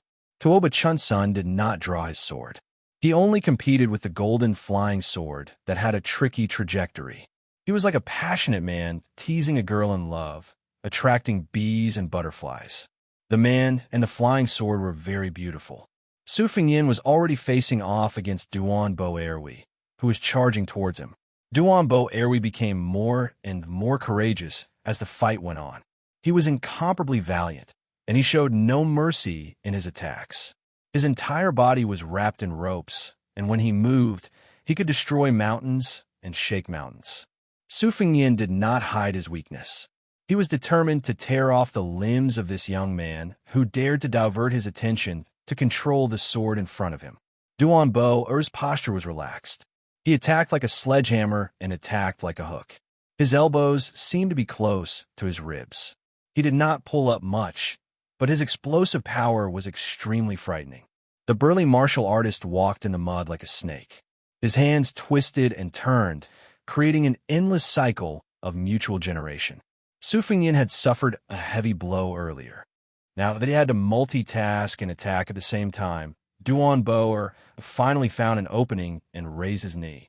When Su Fengnian's head was rebounded by a huge force, his arms swept out and his entire body was sent flying. Su Fengnian muttered softly, "Lend me 3,000 qi to chop off your head." The golden light exploded. The flying sword that had been hiding its strength all this while was instantly fueled by its master's desperate attempt to gain the upper hand. Its speed suddenly increased by a few times, and it pierced towards Tooba Chun's glabella. It was a close call. Tooba Chun's son, who could not dodge in time, raised his hand to block the sword with his palm. He tilted his head, and the flying sword pierced through his entire palm, leaving a bloody scar on his face. Duanbo, or who sensed the abnormality, was greatly shocked. He no longer pursued the young man, who seemed to have no end to his tricks. He rushed to his young master's side, afraid that the flying sword still had a killer move. If Tuoba, Chun's son, whom the military god had high hopes for, died in Dragonway State, not to mention Duanbo, or even the entire Beimang demon sect would not be enough to accompany him in death. Tuoba Chun's son did not look at his palm. He slapped Duanbo Er's face and said furiously like a madman, "Go and kill him." The golden wisps flew in a semicircle and disappeared into his sleeve. Su Fingyan, whose face was as pale as a sheet of paper, staggered after landing on the ground. He swallowed the blood that surged up to his throat and bent his back as he ran forward. A few cavalrymen who were blocking his path were cut down along with their horses. Duanbo turned around and chased after him. Tuoba Chunsen's 5 fingers formed a hook. He raised his head and roared, "If I don't kill you, my surname is not Tuoba." Chapter 486. The colorful python swam around the corpse of Xianxia Lang, occasionally lowering its huge head to gently touch it. Tuoba Chunsen's right hand was pierced by the flying sword, so he pulled out a knife with his left hand and chopped off the python's head that was caught off guard. He then slashed the retainer in Xianxia Lang. It was more bloody and cruel than whipping a corpse. Chucha did not dare to ride on the horse, and even after dismounting, he did not dare to get close to this young Tuoba for fear of being angered. Tuoba Chun's son chopped the loyal retainer that died because of him into pieces and glanced sideways at Chucha. The latter trembled and knelt on the ground to beg for mercy. Tuoba Chun's son sneered, "Consider yourself lucky that you are an eagle master. Chucha, send someone to bring all the eagles and riders of your tribe out. If you fail to kill the assassin who tried to assassinate me, your tribe can be removed from the prairie." Chucha led the horse and trotted to Tuoba Chunsen's side. He handed over the reins and asked in a low voice, "What about these herdsmen?" Tuoba Chun's son said calmly, "The prairie is a promise. Naturally, we will give you gold, cattle, and sheep." Chucha nodded like a chick pecking at rice and said flatteringly, "Young prince is indeed the king eagle of the prairie." Tuoba Chun's son mounted the horse and sneered, "Whether they live or die after this is none of my business." Chucha was stunned for a moment before he came to a realization. He crossed his arms in front of his chest and lowered his head. "Young prince is wise."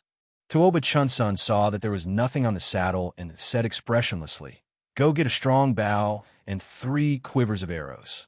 Chucha's lackey shouted. Immediately, there were horsemen who were extremely respectful and rushed over to hand over the bows and arrows. Tuoba Chun's son picked up an arrow with 2 fingers and shot a horseman at the periphery. The arrow went straight through his head, and he fell off the horse. Only then did Tuoba Chun's son squint his eyes and nod. He raised his head to look at the yellow eagle that was trained by Chucha. Once again, violence rose in his heart. If Xianxia Lang did not die, with his ability to train eagles, how could Chucha, who was once an eagle master, be a match? The great sparrow trained by that old servant could even catch and kill eagles. This kid was really lucky. Tuoba Chun's son suppressed his killing intent and squeezed the horse's belly. He ordered, "Tell that beast of yours to keep a close watch. Every time you lose track of him, I'll cut out one of your eyeballs."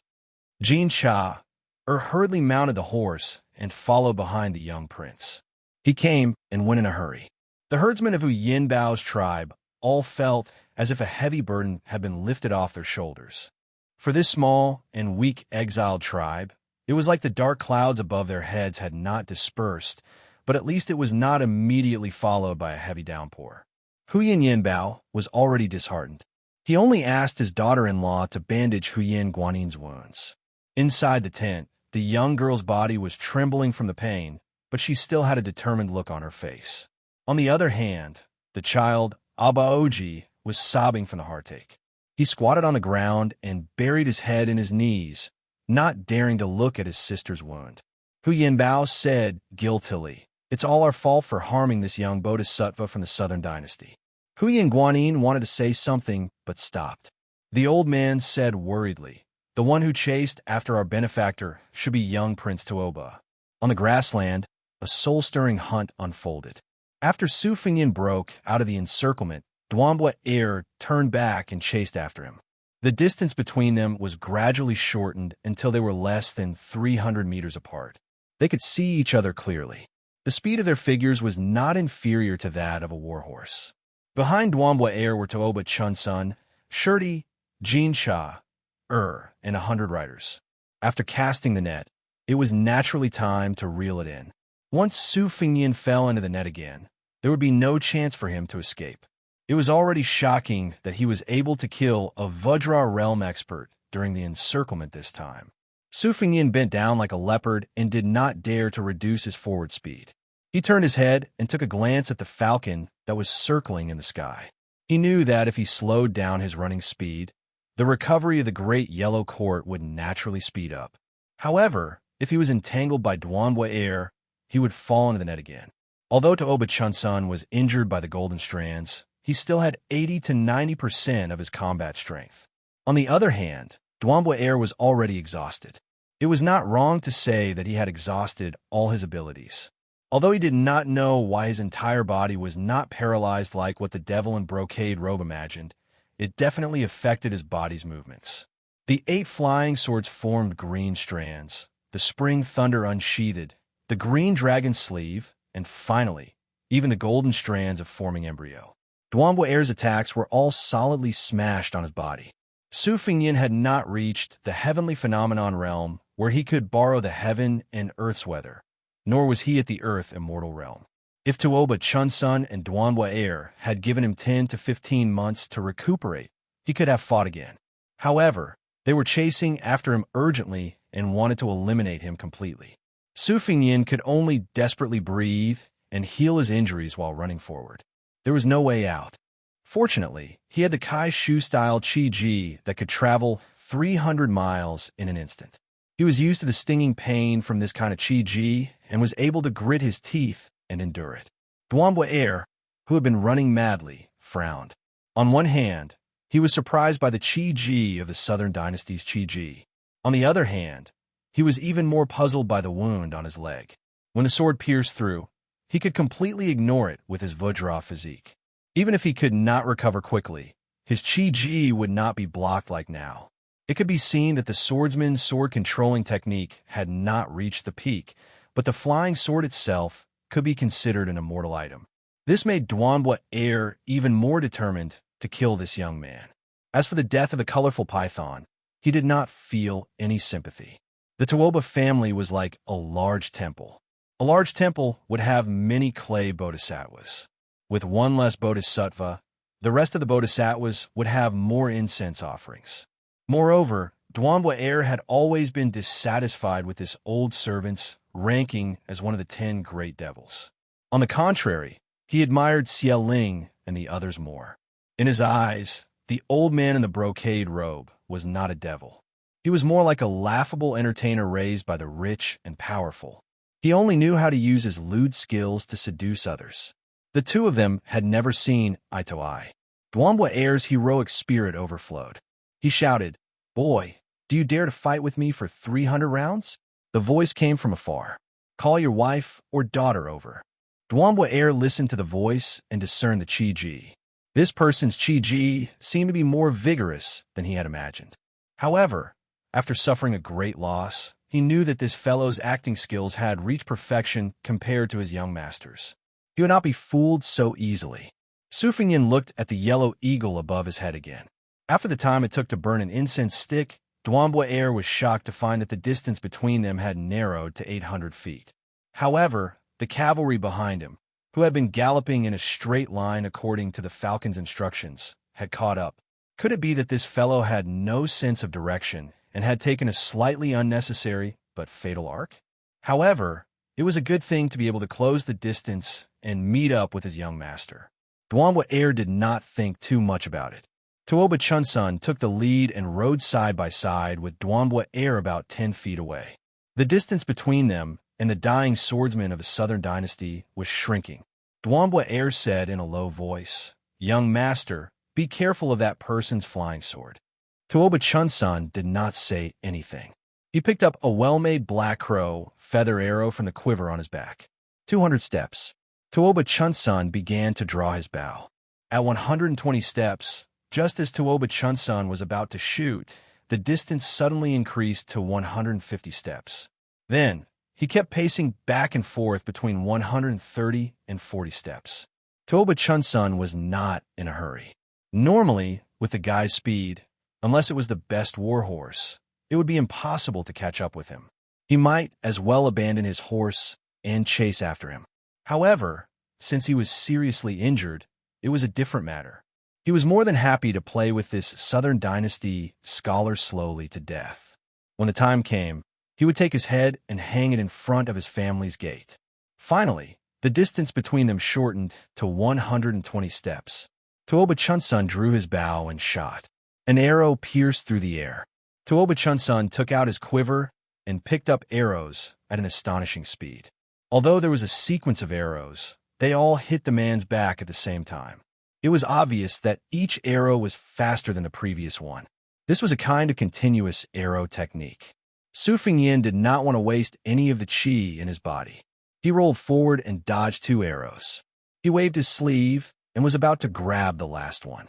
Tuoba Chunsun stood on the back of his horse and drew his bow to the fullest. He shot the arrow that he had been preparing for a long time.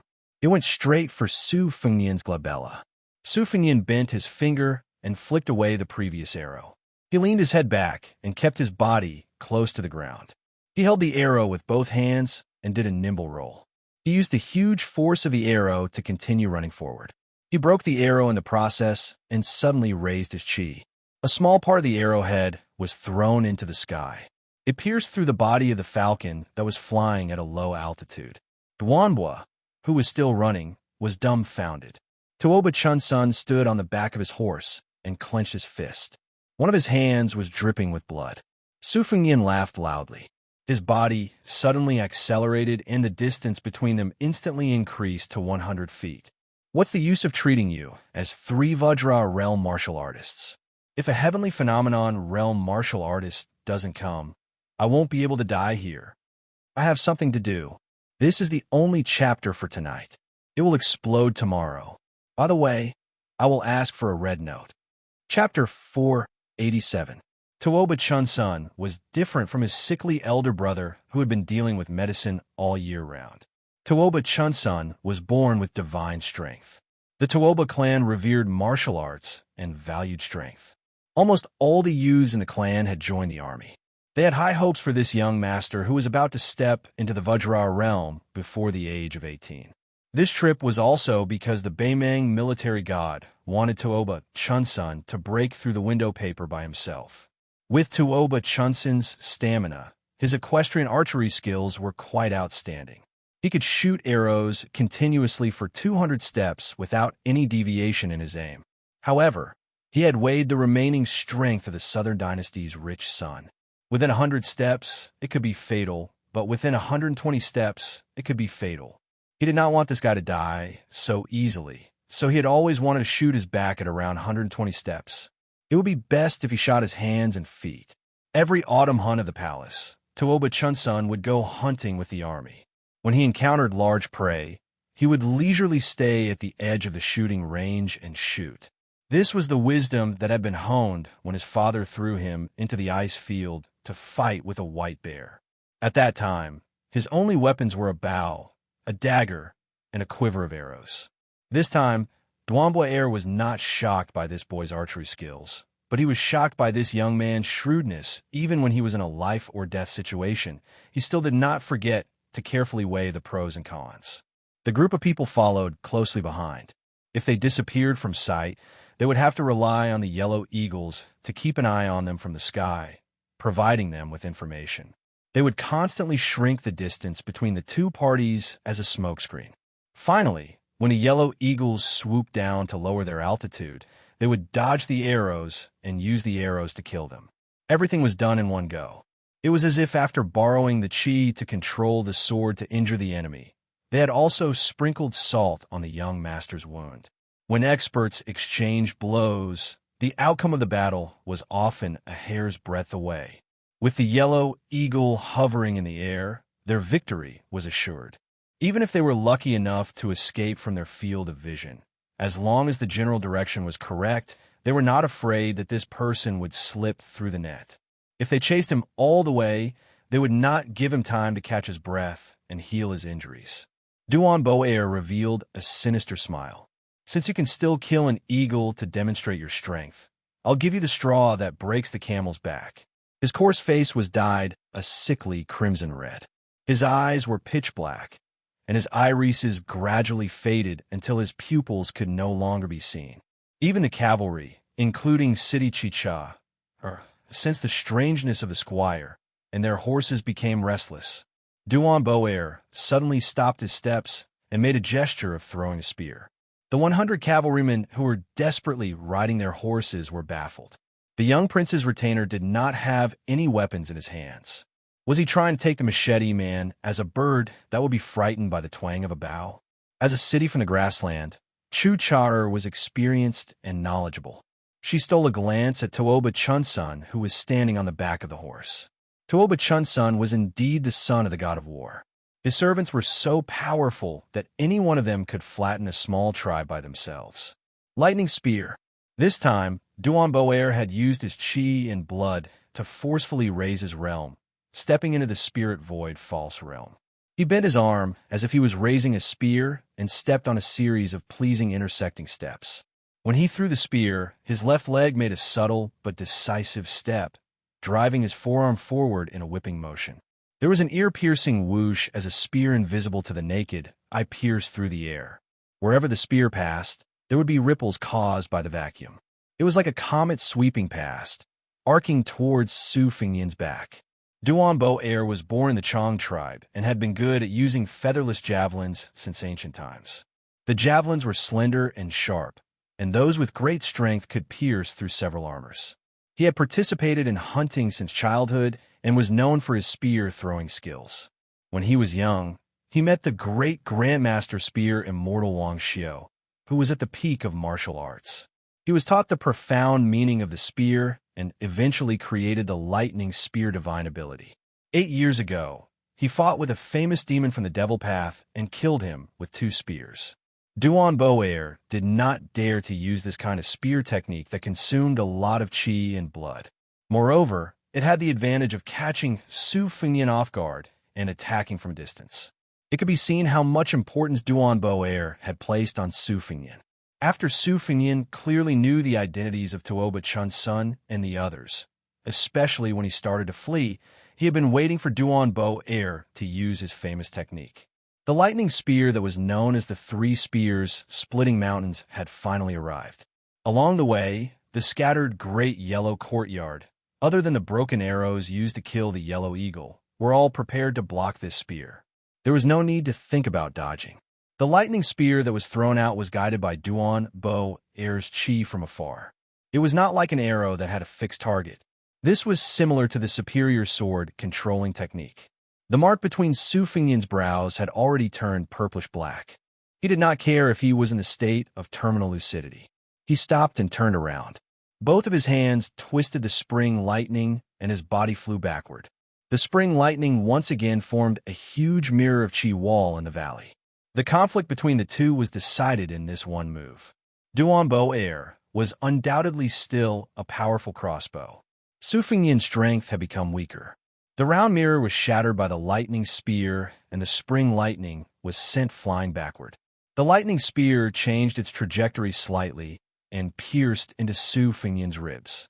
After penetrating through, it still blasted a hole as tall as a person on the ground, causing dust to fly everywhere.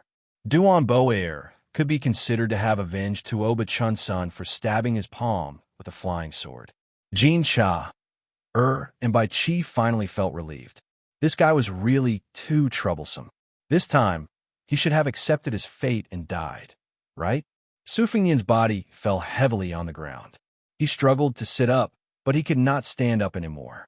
He took the spring lightning beside him and sat down cross-legged, placing it across his knees. The blood that gushed out of his mouth had already turned black. If he did not wipe it off, it was destined that he would not be able to wipe it clean. Su Fengyan only stretched out his hand and rubbed his hair. His body, hair, and skin were all given to him by his parents. Chapter 488. Ever since he was a child, Li Yishan had joked that he looked like a rich man from the north and the south. No wonder he was reincarnated into the Su family. His eldest sister, Su Jihu, always joked that of the 4 people in the family, he looked the most like their mother. Their facial features were the same, their eyes were the same, and even their hair was the same. She always said that she was very jealous. Su Fengyan's vision blurred. His mind flashed, and he thought of many trivial things. He thought of Su Zhao's hunched back, the 4 siblings laughing and playing, the spirit-suppressing song of Prince Liang's mansion on Mount Qingliang, the white robe that had been a heavy shadow in his heart since he was a child, the old man's sword came and went, and the bloated hill on the military parade platform by the Guangling River. Too many people and too many things flashed by. He didn't know why, but when his life came to an end, he felt sorry for his father, Su Xiao, for not being able to take over the burden of 300,000 cavalrymen from him, and for not being able to ease his shoulders. In the end, he thought of a woman's dimples. Although they grew up together, they couldn't be called childhood sweethearts. He had lived for no more than 20 years, but he had already seen all kinds of women. Perhaps it was just as the head maidservant Sweet Potato had said. He appeared to be affectionate, but was actually heartless and cold. He had cared about many women, but it seemed that he could let go of any of them. Only she, no matter whether it was the 3 years of wandering about with old Huang as a stray dog, or his travels afterwards, or this trip to northern Mang, would always think of her and feel his heartache. If the world knew that Su Fengyan, who already had the hereditary title in his hands, was going to Beimang alone, they would definitely laugh. His Royal Highness had nothing better to do. He didn't want to be the heir, so why did he have to risk his life for something? Your father had already proven that no matter how wonderful Jianghu was in front of the cavalrymen, he could only crawl and surrender. You can just wait for the king of Bailiang to die of old age and wear that luxurious robe of the king of Bailiang. Why not? Even if the whole world knew that Chen Jibao was a thorn in their throat and that they would most likely lose to him, even if the Su Fengyan turn a blind eye, it would only result in the loss of military power. The king of Bailiang was still the king of Bailiang, and the white-clothed war immortal was still the white-clothed war immortal. One sat in Bailiang, and the other sat on the border. The 2 sides were clearly separated, and the well water did not interfere with the river water. This was already enough to make people drool. Don't be discontented, and don't overestimate your capabilities. Regardless of whether you are Royal Highness or an idiot, even if you go to the Bailiang army, no matter how many military merits you accumulate, will you be able to challenge Chen Bai, who rose from the Great War of the Spring and Autumn period? You can force soldier Saint Yi Baikue to death? How many years do you have to build a direct line of soldiers under Chen Jibao's nose? Taking a step back, Chen Jibao killed Great Grandmaster Wang Xiu, who was once as famous as Li Chungang in Fengdu green robe and Fu Jiang in red armor. What qualifications does Su Fengyan have to compete with him on the same stage? In the entire Liang dynasty, no one thought that he could be like the king of Bailiang and control the 300,000-strong cavalry. It was funny, but this seemed to be the reason why the middle-aged man in the capital, Great Peace City, allowed the eldest son of the king of Bailiang to do whatever he wanted. In such a big dynasty that ruled the spring and autumn period, there was not a single young person who was so important to the emperor.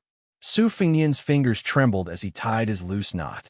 That night, Su Xiao said, "Fengyan, if you die in Beimang, Bailiang will be handed over to Chen Jibao. The Bailiang army has changed its tune.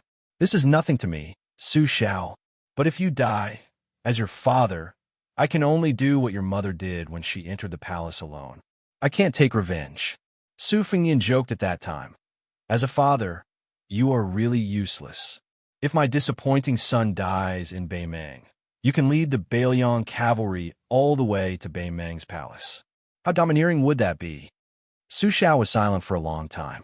In the end, he chuckled and said, "Father also wants to and will do that. But I'm afraid that you will really die, so I said some discouraging words to deceive you. My Su family has 300,000 cavalry. No matter what, we will destroy half of Beimang's national strength. How can father do such a domineering thing better than you? Su Fengyan laughed and said, Of course I won't die if I don't have to. Just thinking about it made him sullen. Su Xiao, who never hit this son of his, slapped Su Fengyan's head. The general, who never believed in ghosts, actually spat a few times and jokingly scolded him. Don't say such discouraging words. Then, he muttered to himself a few times, Children's words carry no harm. Su Fengyan replied helplessly, You're already 20 years old. What children's words carry no harm? Su Xiao shook his head and didn't say anything else. Su Fengyan closed his eyes and put his hands on the spring thunder. He understood some things. Why did Su Xiao still like to sew shoes like an old farmer? Xinyuan Jingxing should have been like Zhang Jiulu, knowledgeable about the world. At the very least, he could have been close to Sun Ping. But he was blocked outside the door of his family of 3 on the Mount Hui of the Xinyuan surname. Even if he became a Confucian sage, he still couldn't take half a step out. The one who rode the ox eventually went down the mountain. But what was the difference between going down the mountain and going up the mountain? Old Manly wearing a sheepskin coat at 16 years old, King Kong at 19 years old, Xianxia at 24 years old, celestial phenomenon. Why was it that after losing his arm, he was still at the gates of hell on the river, making a few smiles and a flying sword? In the end, it was all one word. Su Fengyan thought of her dimples and stood up shakily. Even if he didn't admit it, he knew that he liked her. If he didn't like her, how could he not get tired of looking at her after so many years? He just didn't know that he liked her so much. Since he liked her but couldn't say it out loud, he shouldn't die here. After Su Fengyan opened his eyes, he wiped the blood with his sleeve and shouted with a smile, Jiang and I like you. Tuoba Chunsun laughed coldly, but he couldn't laugh again. A young woman came over on a sword.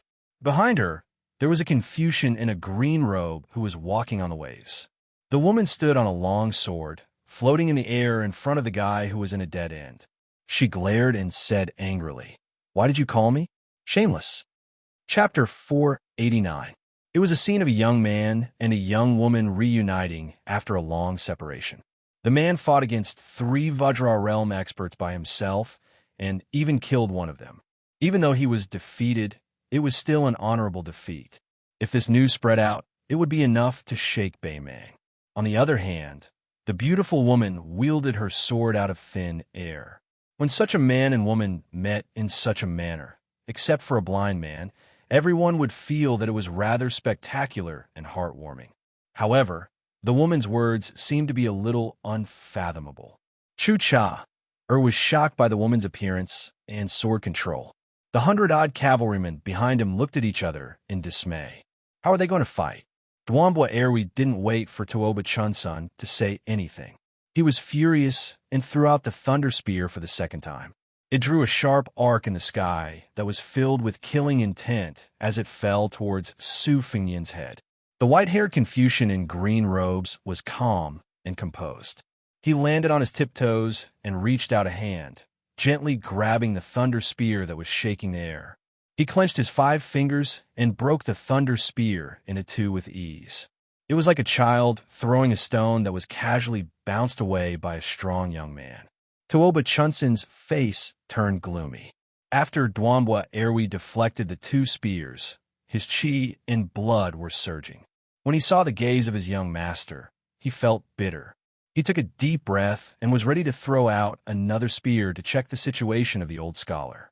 However, when this devil didn't care about his internal injuries and raised his chi activity, Tuoba Chunsun saw the middle-aged scholar in Southern Dynasty's attire waving his sleeve.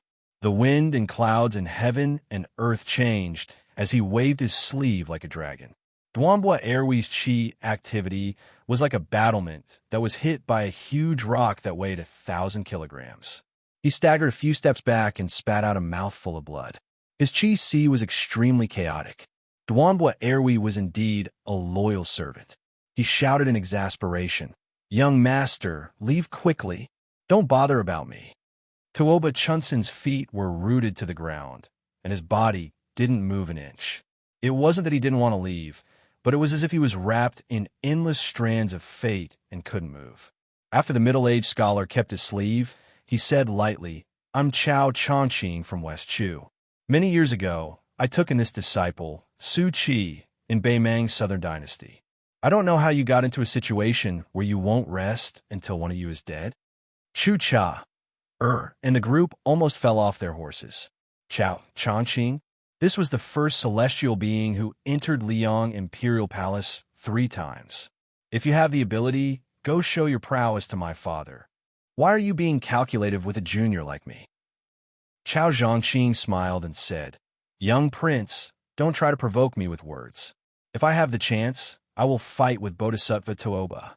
However, I believe that Deng Tea has already passed Gusai State and is heading north to the imperial tent. If I go there now, I will be suspected of taking advantage of him." Tuoba Chunsun suddenly smiled brightly and said with a cheeky smile, "Uncle Chao, you are being too serious. Among the 10 people on the martial roll, other than Wang Xianji from the martial emperor's city, my father respects you the most. He personally said that Chao Qingyi is the well-deserved Confucian saint in this world. I didn't know this person was Uncle Chao's disciple. If I'm rude, I hope Uncle Chao doesn't mind. No wonder this person could kill my retainer. His name is Su Qi.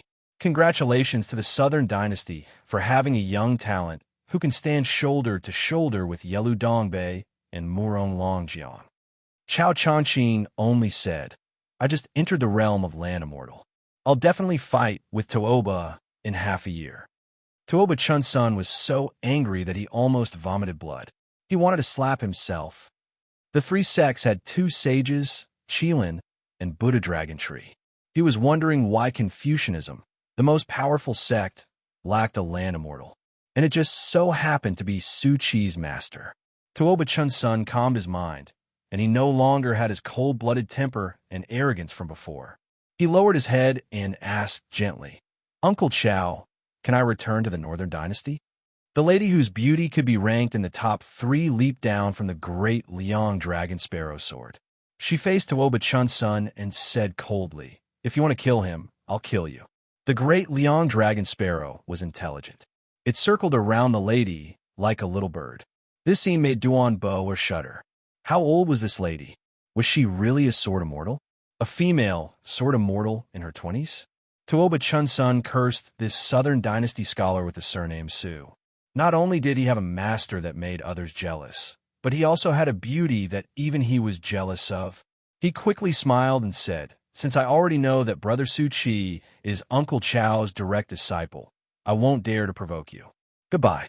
When we return to the Northern Dynasty, the Tuoba clan will treat Uncle Chao and the rest with respect." Tuoba Chunsun solemnly bowed and bade farewell. Just like that, the curtain fell on the hunting expedition that was as loud as thunder and as heavy as raindrops. Su Fengnian's vision was still blurry. He was like a fish that was thrown onto the shore. He gasped for air and laughed while enduring the pain. "Little mud man, if you talk like that, others will misunderstand that I'm living off you." Jiang and I raised her eyebrows and was about to reward him with a sword.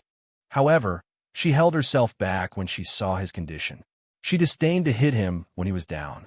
Su Fengnian sat down. His tense heartstrings relaxed again and again.